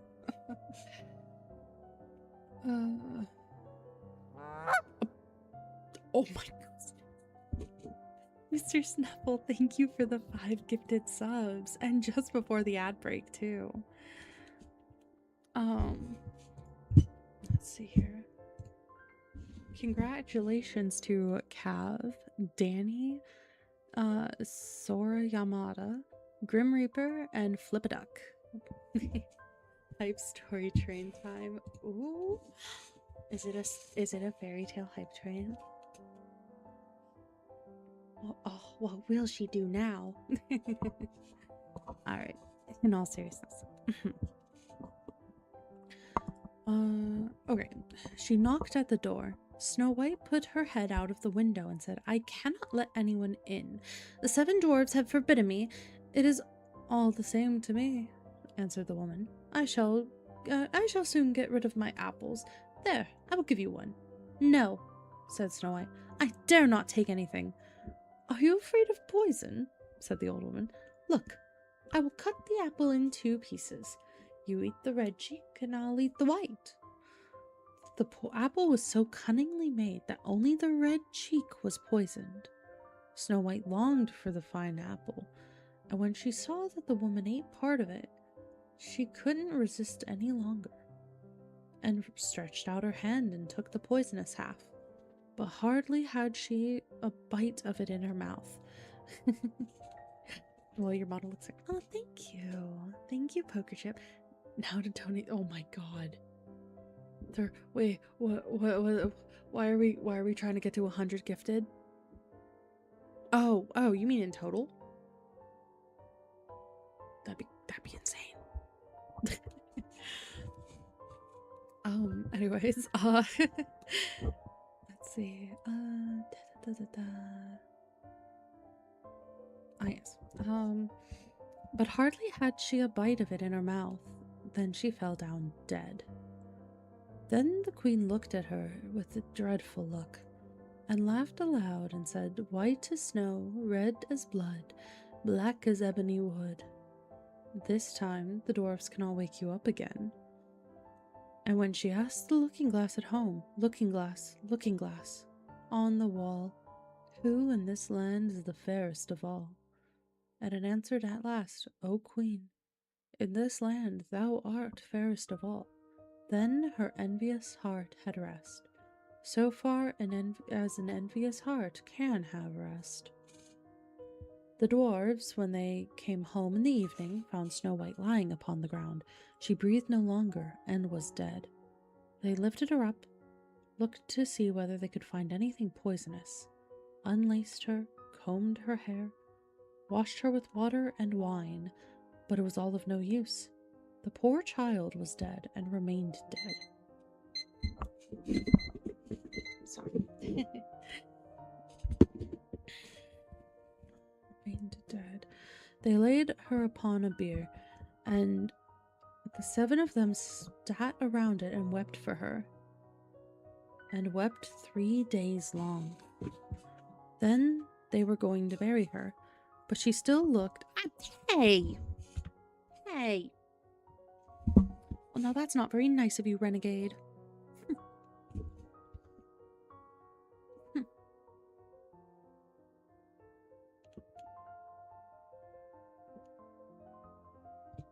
Very mean of you.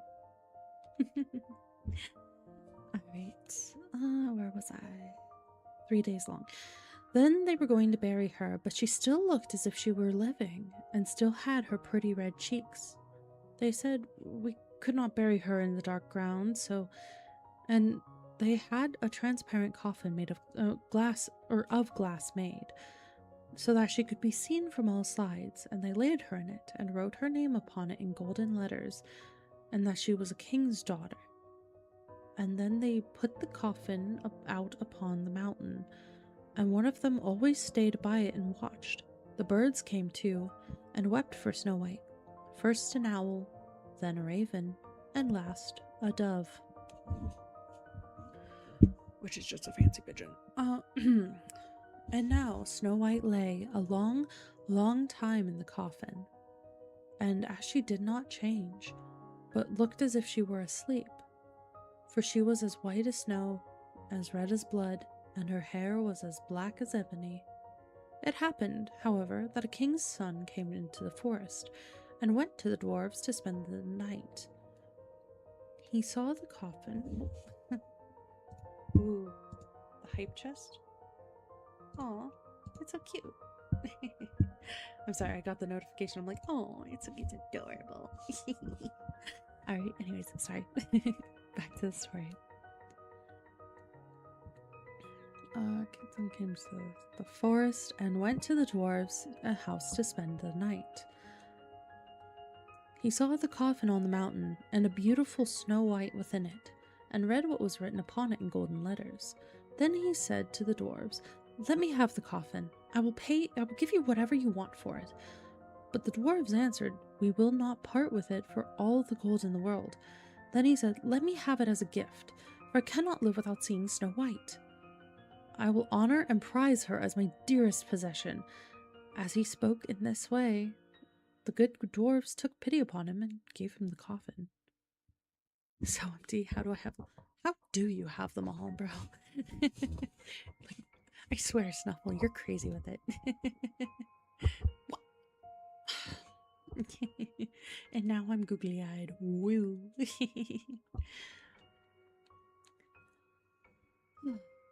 The king's son had carried it away by his servants on their shoulders. And it happened that they stumbled over a tree stump, and with the shock of a poisonous piece of apple which Snow White had bitten off came out of her throat. And she long opened her eyes, lifted up the lid of the coffin, sat up, and was once more alive. "Oh, heavens, where am I?" she cried. The king's son, full of joy, said, "You are with me," and told her what had happened, and said, "I love you more than anything in the world. Come with me to my father's palace, and you shall be my wife." And Snow White was willing and went with him, and their wedding was held with great show and splendor. But Snow White's wicked stepmother was also bidden to the feast.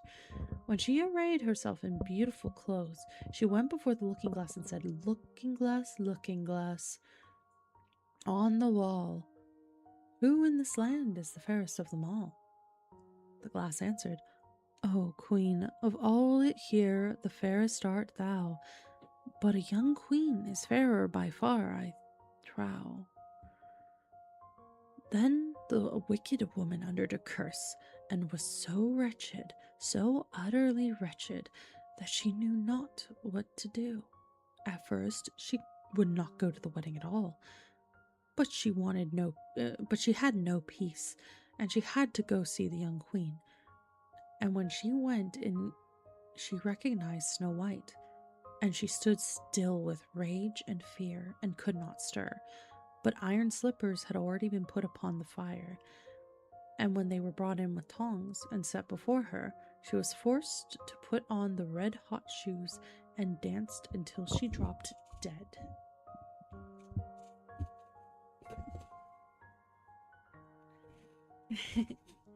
So, yeah, that's one of the stories for Snow White. At least it's a little less weird. I mean, like, it's still weird to be like, "Oh, I love you, and I saw you as a corpse, but I love you." Like, that's still weird. It's also kind of weird. I think they're half siblings. Possibly. I don't know. So that's also weird. But all things considered, I mean, she did willingly go with him, so I guess it's not that weird. It's still weird. But having the stepmother, the evil queen, if you will, dance until she died is crazy. That is some crazy work right there. And for anybody who is just joining, if you have a fairy tale that you would like me to read, just go ahead and drop it below in the chat. And if I can find it, I'll do it. And as long as it's not gonna, like, cause me to get banned or something. That'd be rude.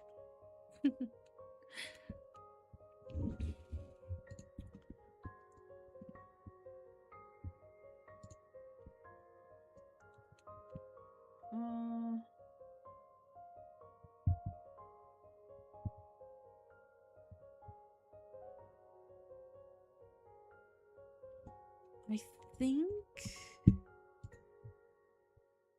yeah, one of these is a story about the golden bird. Okay. And then I think the other one is the white snake. Yes. Okay. So we'll do the golden bird first.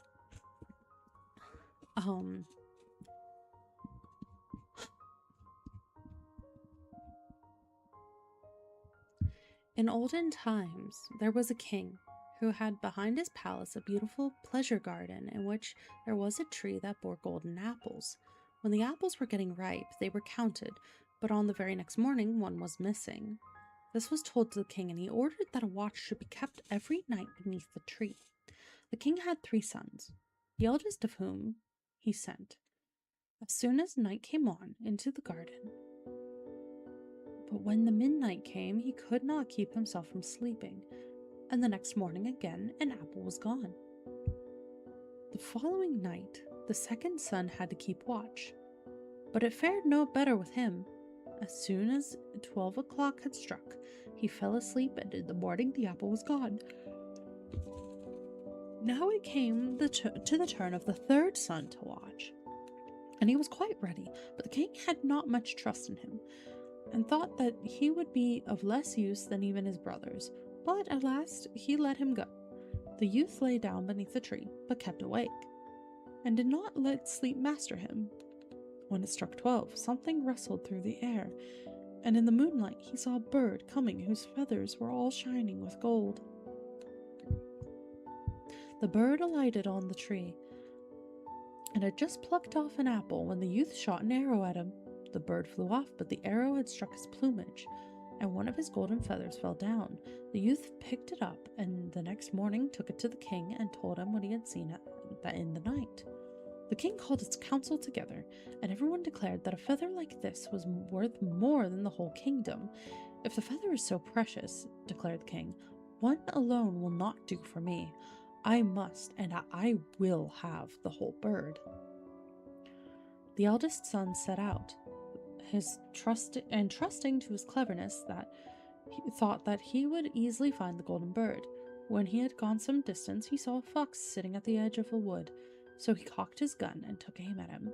The fox cried, "Do not shoot me, and in return I will give you some good counsel. You are on your way to a golden bird, and this evening you will come to a village in which stand 2 inns opposite one another. One of them is lighted up brightly, and all goes on merrily within. But do not go into it.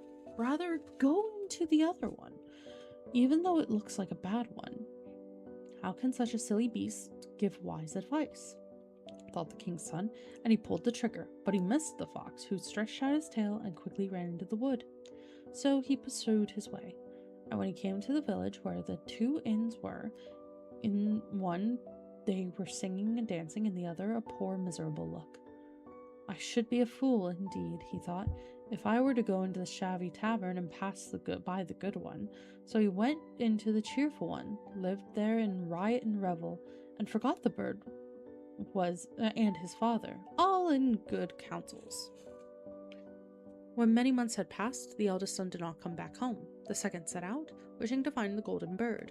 The fox met him as he met the eldest, gave him the good advice of which he took no heed. He came to the 2 inns. His brother was standing out the window of the one from which came the music, and called out to him. He could not resist, but went inside and lived only for pleasure. Again, some time passed, and the king's youngest son wanted to set off and try his luck, but his father would not allow it. "It is of no use," said he. "He will find the golden bird still less than his brothers, and if a mishap were to befall him, he knows not how to help himself. He's not too bright at the best." But at last he had no peace and let him go. Again the fox was sitting outside the wood, and begged for his life, and offered good advice. The youth was good-natured, and said, "Be easy, little fox, I will do you no harm." "You shall not repent it," answered the fox, "and that you may get on more quickly and get behind my tail." And scarcely had he seated himself when the fox began to run away. And away he went over stock and stone till his hair whistled in the wind.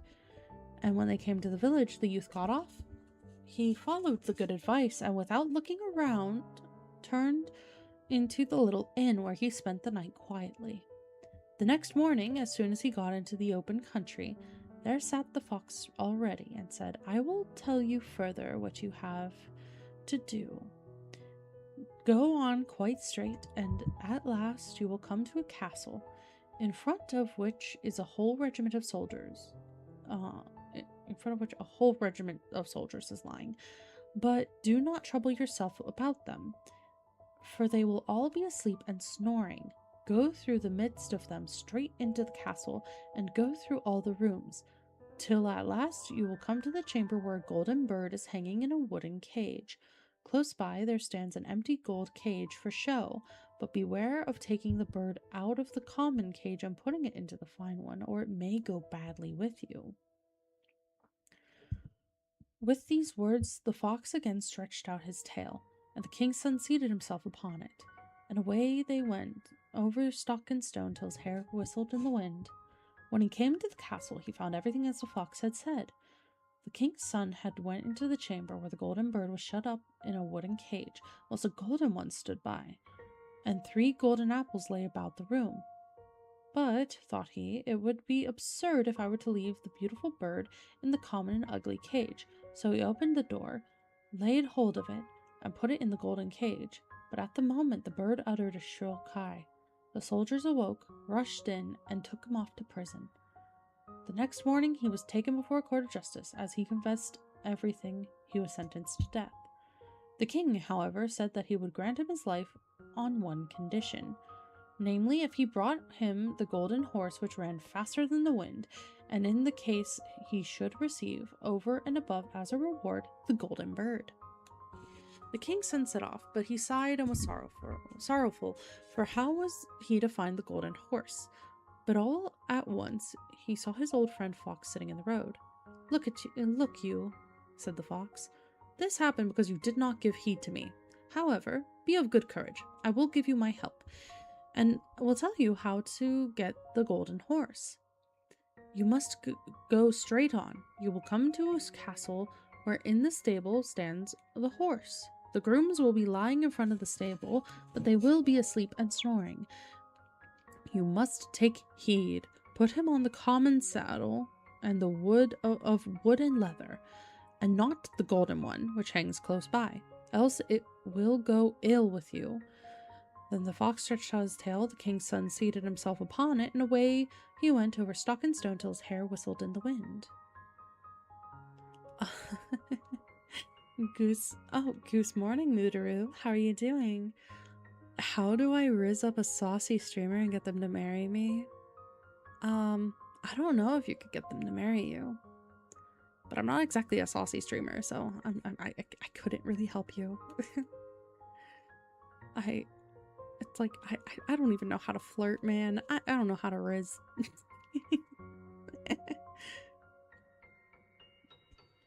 But you're more than welcome to stick around if you'd like.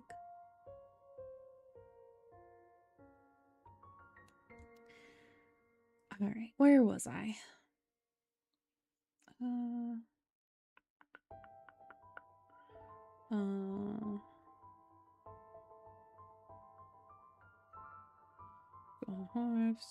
Okay.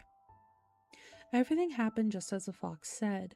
The prince came to the stable in which the golden horse was standing, but just as he was going to put the common saddle upon him, he thought, such a beautiful beast will be shamed if I do not give him the gold saddle, or the good saddle which belongs to him by right. But scarcely had the golden saddle touched the horse when he began to neigh loudly. The grooms woke, seized the youth, and threw him into prison. Next morning he was sentenced by the court to death, but the king promised to grant him his life, and the golden horse as well, if he could bring back the beautiful princess from the golden castle. With a heavy heart, the youth set out. Luckily for him, he soon found the trusty fox. I ought only to leave you to your ill luck, said the fox, but I pity you, and will help you once more out of your trouble. This road will take you straight to the golden castle. You will reach it by eventide, and at night, when everything is quiet, the beautiful princess goes to her bathing house to bathe. When she enters it, run up to her and give her a kiss. Then she will follow you, and you can take her away with you. Only do not allow her to take leave of her parents first, or it will go ill with you. Then the fox stretched out his tail, the king's son seated himself upon it, and away went the fox over stock and stone until his hair whistled in the wind. When he reached the golden castle, it was just as the fox said. He waited till midnight, when everything lay in deep sleep. Then the beautiful princess was going to the bathing house. Then he sprang out and gave her a kiss. She said she would like to go with him, but she asked him pitifully and with tears to allow her first to take leave of her parents. At first he withstood her prayer, but when she wept more and more, he fell at his feet. He at last gave in, but no sooner had the maiden reached the bedside of her father than he and all the rest in the castle awoke, and the youth was laid hold of and put into prison. The next morning, the king said to him, "Your life is forfeited, and you can only find mercy if you take away the hill which stands in front of my windows and prevents my seeing beyond it. And you must finish it all within 8 days. If you do that, you shall have my daughter as your reward." The king's son began and dug and shoveled without stopping. But when after 7 days he saw how little he had done, and how all of his work was as good as nothing, he fell into great sorrow and gave up all hope. But not on the evening of the 7th day the fox appeared and said, "You do not deserve that I should take my trouble about you. But just go away and lie down to sleep, and I will do the work for you." The next morning, when he awoke, he looked out of the window. The hill had gone. The youth ran, full of joy, to the king, and told him that the task was fulfilled, and whether he liked it or not, the king had to hold to his word and give him his daughter. So the two set forth together, and it was certainly not long before the trusty fox came up with them. "You certainly got what was best," said he, "but the golden horse also belongs to the maiden of the golden horse also belongs to the maiden of the gold castle. How shall I get it?" asked the youth. "That I will tell you," answered the fox. "First take the beautiful maiden to the king who sent you to the golden castle. There will be an unheard of rejoicing. They will gladly give you the golden horse and will bring it out to you. Mount it as soon as possible and offer your hand to all in farewell, last of all to the beautiful maiden. And as soon as you have taken her hand, swing her up onto the horse and gallop away. And no one will be able to bring you back, for the horse runs faster than the wind." All was carried out successfully, and the king's son carried off the princess with the golden horse. The fox did not remain behind, and he said to the youth, "Now I will help you to get the golden bird. When you come near to the castle where the golden bird is to be found, let the maiden get down, and I will take her into my care. Then ride with the golden horse into the castle yard. There will be a great rejoicing at the sight. Then they will bring you the golden bird. They will bring out the golden bird for you. As soon as you have the cage in your hand, gallop back to us and take the maiden away again." When the plan had succeeded, the king's son was about to ride home with his treasures, and the fox said, "Now you shall reward me for my help. What do you require for it?" asked the youth. "When you get into the wood yonder, shoot me dead. Chop off my head and feet." "That would be fine gratitude," said the king's son. "I cannot possibly do that for you." The fox said, "If you will not do it, I must leave you. But before I go, I will give you a piece of good advice. Be careful about 2 things. Buy no gallows flesh, and do not sit at the edge of any well." And then he ran into the wood. The youth thought that is a wonderful beast. He has strange whims, and who on earth would want to buy gallows flesh? As for the desire to sit at the edge of a well, it has never yet occurred to me. He rode on with the beautiful maiden, and his road took him again through the village in which his 2 brothers had remained. There was a great stir and noise, and when he asked what was going on, he was told that 2 men are going to be hanged. As he came nearer to the place, he saw that they were his brothers, who had been playing all kinds of wicked pranks and had squandered all their wealth. He inquired whether they could not be set free. "If you will pay for them," answered the people. "But why should you waste your money on wicked men and buy them free?" He did not think twice about it, but he paid for them, and when they were set free, they all went on their way together. Then they came to the wood where the fox had first met them, and as it was a hot day, but cool and pleasant within the wood, the 2 brothers said, "Let us rest a little by the well, drink and eat." He agreed, and whilst they were talking, he forgot himself and sat down upon the edge of the well without thinking of any evil. But then the 2 brothers threw him backwards into the well, took the maiden and the horse and the bird, and went to their father. "Here we bring you not only the golden bird," they said, "we have won the golden horse, and also the golden horse, and also the maiden from the golden castle." Then was there great joy, but the horse would not eat, the bird would not sing, and the maiden sat and wept. But the youngest brother was not dead. By good fortune the well was dry, and he fell upon soft moss without being hurt. But he could not get out again. Even in this strait, the faithful fox did not leave him. It came down and leapt to him, and upbraided him for having forgotten his advice. But yet I cannot give up, he said. I will help you up again into the daylight. He bade him grasp his tail and keep tight hold of it, and then he pulled him up. You are not all out of all danger yet, said the fox. Your brothers were not sure of your death, and have surrounded the wood with watchers who are to kill you if you let yourself be seen. But a poor man was sitting upon the road with whom the youth changed clothes, and in this way he got to the king's palace. No one knew him, but the bird began to sing, the horse began to eat, and the beautiful maiden left off weeping. The king, astonished, asked, What does this mean? Then the maiden said, I do not know, but I have been sorrowful, and now I am so happy. I feel as if my true bridegroom has come. She told him that all that happened, although the other brothers had threatened her with death if she were to betray anything. The king commanded that all people who were in his castle should be brought before him, and amongst them came the youth in his ragged clothes, but the maiden knew him at once and fell upon his neck. The wicked brothers were seized and put to death. But he was married to the beautiful maiden and declared heir to the king. But what happened to the poor fox? Long afterwards, the king's son had once again walking in the wood, when the fox met him and said, You have everything now that you can wish for, but there is never an end to my misery, and yet it is in your power to free me. He asked him with tears to shoot him dead and chop off his head and feet. So he did it, and scarcely was it done when the fox changed into a man, and was no other than the brother of the beautiful princess, who at last was freed from the magic charm which had been laid upon him. And now they all lived in happiness. And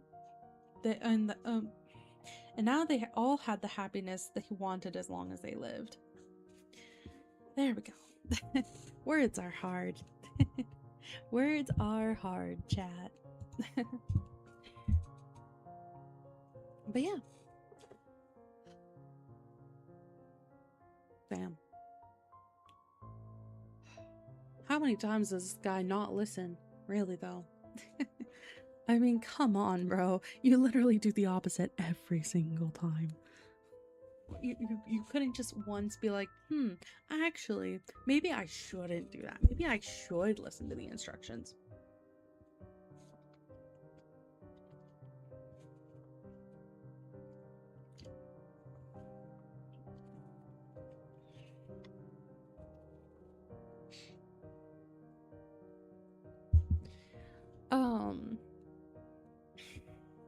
This last one, the title was intriguing to me. I don't think I've read it before.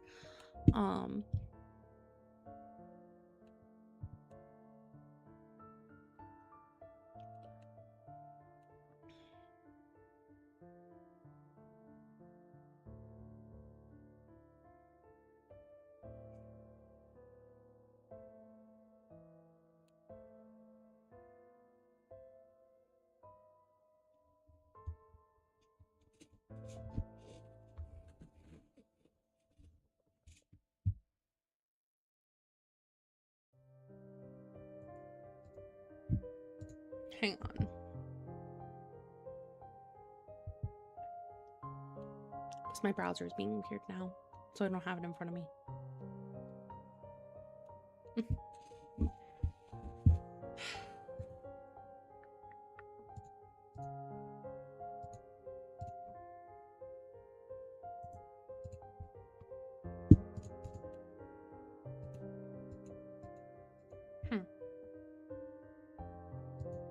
Okay, well, it's not working. Oh well. Alright. Let me just take a quick look through, make sure it's good.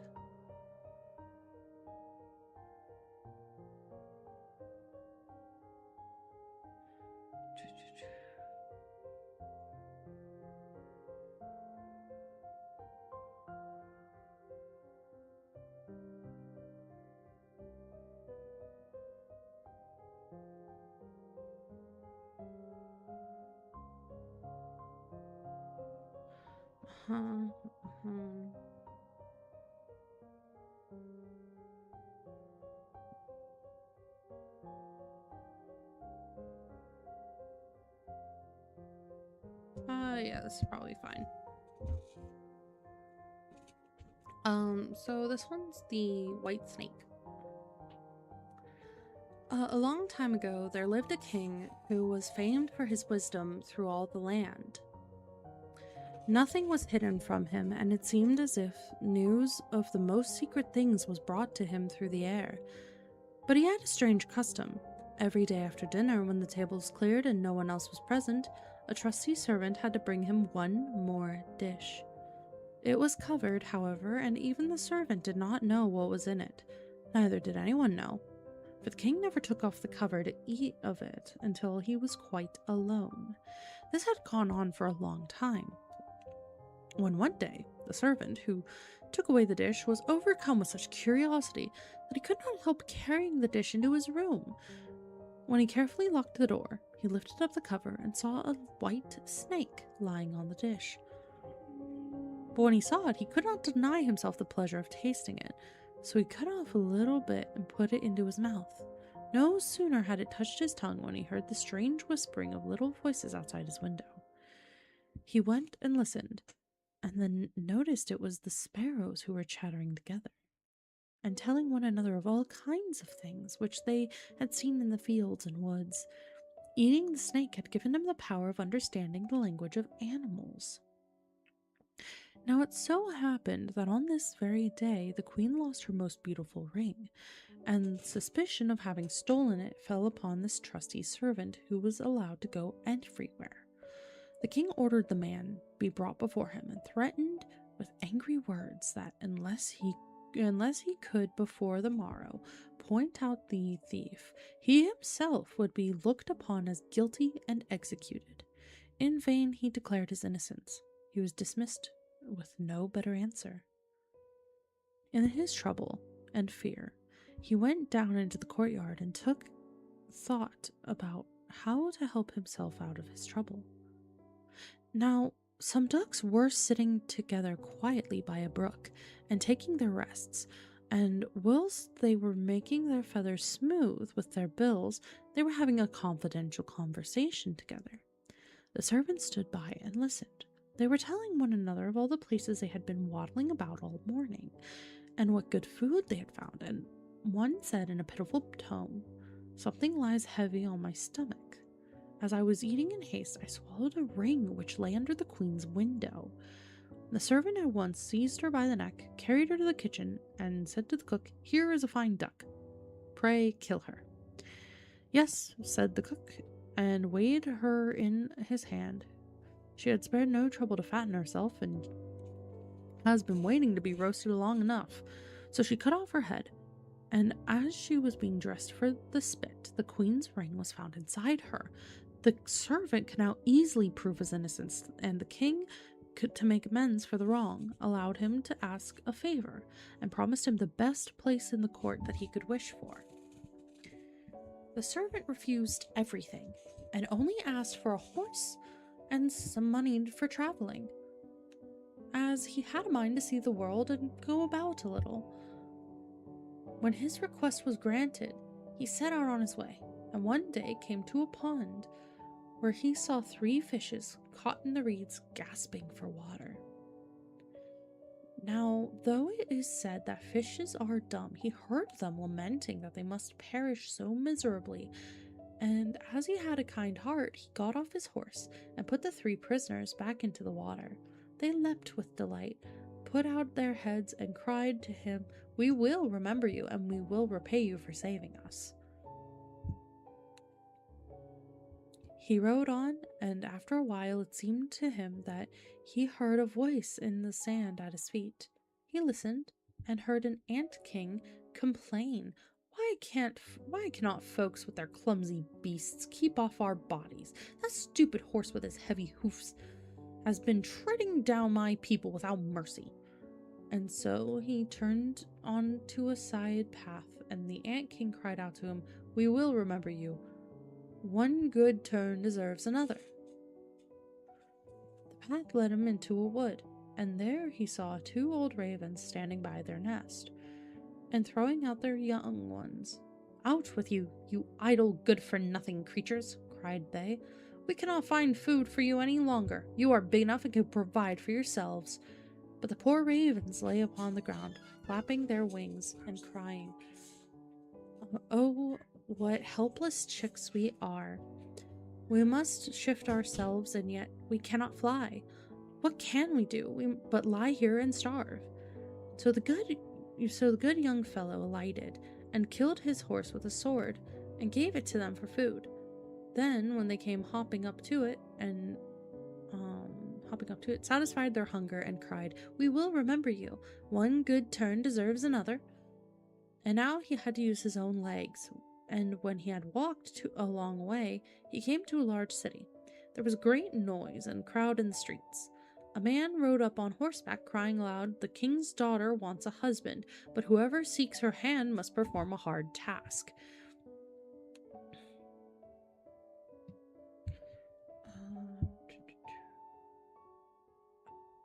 Sorry, I had to scroll. And if he does not succeed, he will forfeit his life.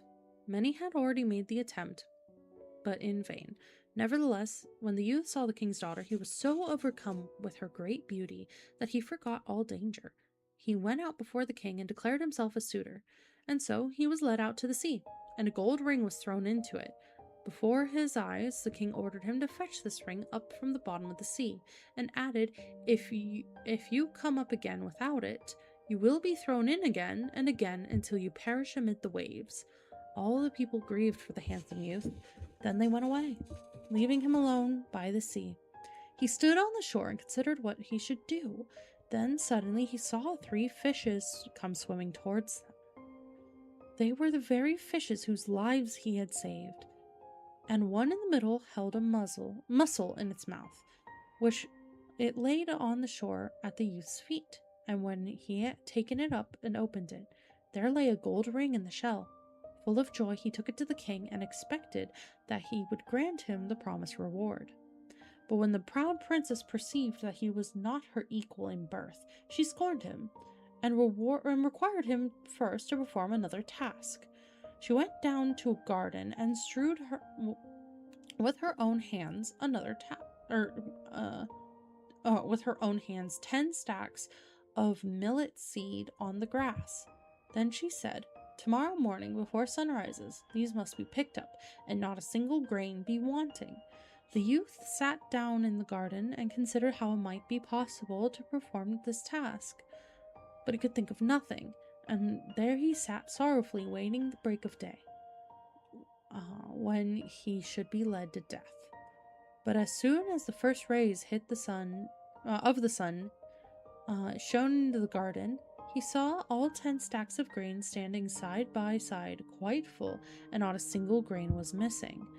The ant king had come in the night with thousands and thousands of ants, and the grateful creatures had, by great okay. Interesting. Okay. I think we're so good. Okay. Sorry. I was like thrown off because my computer's like, wait, there's a USB device we don't recognize, but there was no change.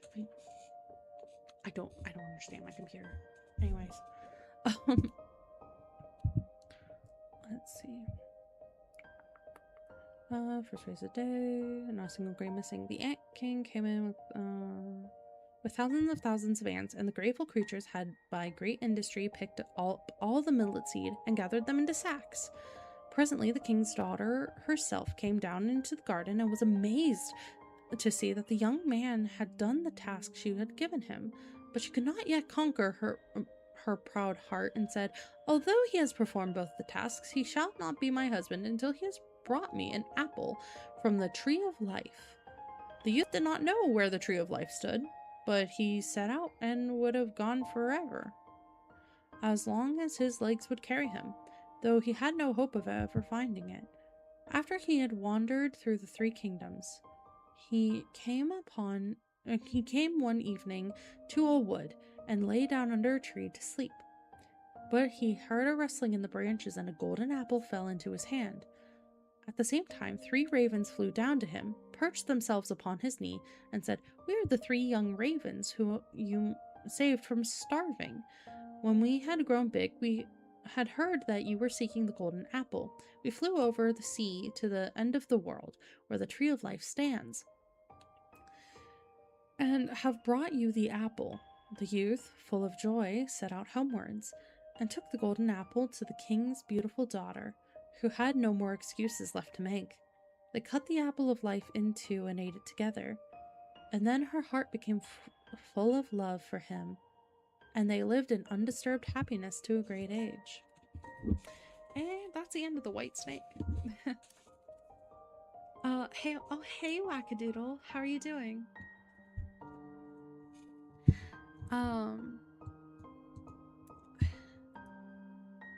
And my throat is starting to, like, kind of hurt a little bit. I don't know if, like, other stories really to read.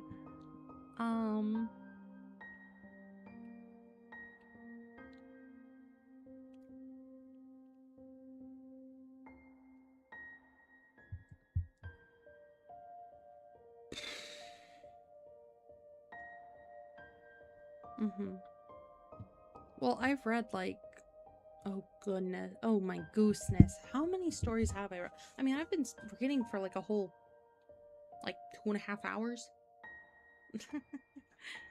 So, yeah, that takes its toll. Oh, drink water, drink water, drink water, bitch. I turned it down for everybody else so that you guys wouldn't get jump scared as badly. Oh my lord, I got jump scared. There's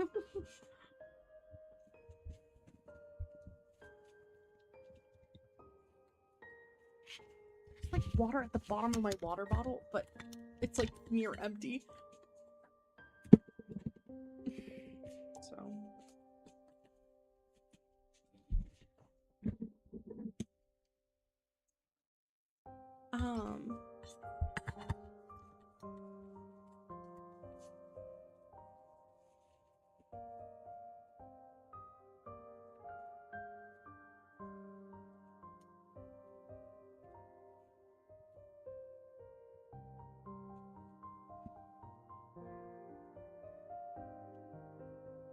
Yeah.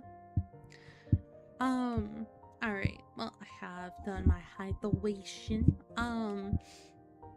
I think I am going to, and I did. Oh my gooseness. I read The Golden Goose. I read The Goose Girl. I read The Golden Bird. I read The White Snake. I read Cinderella, Snow White, Rapunzel. I read, If You Give a Mouse a Cookie. And, I also read Red Riding Hood.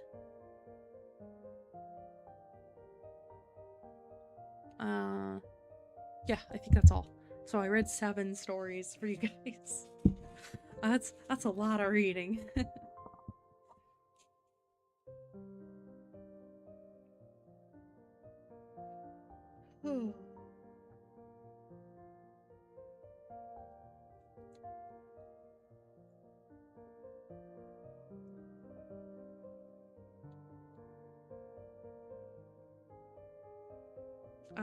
So I think today we're gonna have our raid message be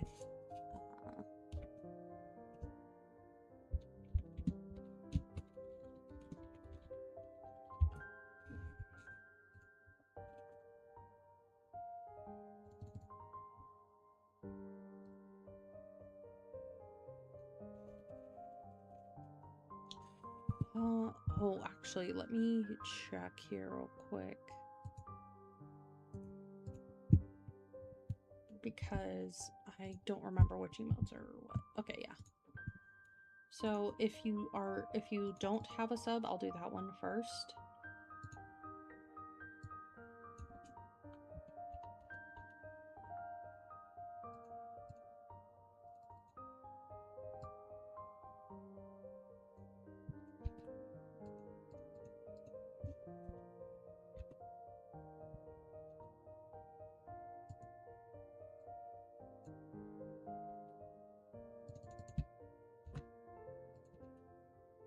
Okay, there we go.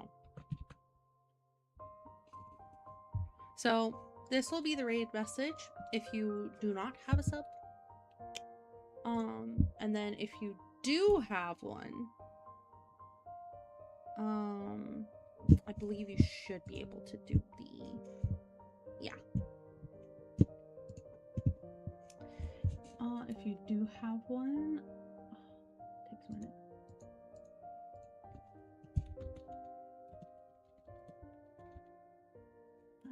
It was 1, 2, 3, 4. Yeah.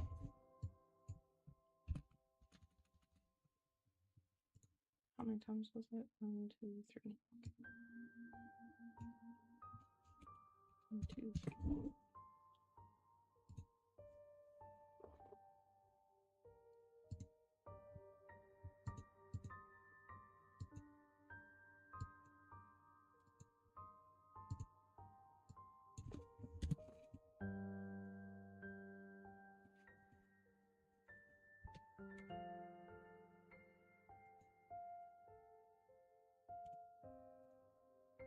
There we go. If you have a sub, here you go. We're gonna look for somebody to raid. Sorry, I had to type that up real quick. Let's see. What is everybody up to? I do kind of want to keep the vibes nice and chill. So just gotta find someone that's kind of just being chilling, you know?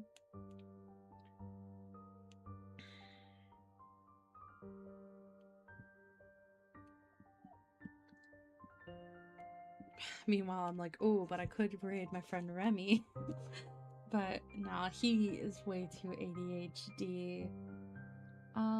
You know what? We'll raid K. Yeah, we'll raid K. He's playing Super Mario 64. But he's a chill dude, so it should be fine. But make sure you copy whichever raid. Yeah, I know. I just haven't done it yet. I need to. I probably will for tomorrow, but it's also because, like, I also change it up every time, so yeah. But anyways, that's not the point. So yeah, we'll raid my friend Kay, and then just copy one of the 2 raid messages, whichever one you're able to do, and I hope to see you guys tomorrow when I do my really scuffed art for the Five Nights at Freddy's Jeopardy on Saturday at about 5 p.m. EST. So I hope I see you all there. Bye-bye for now.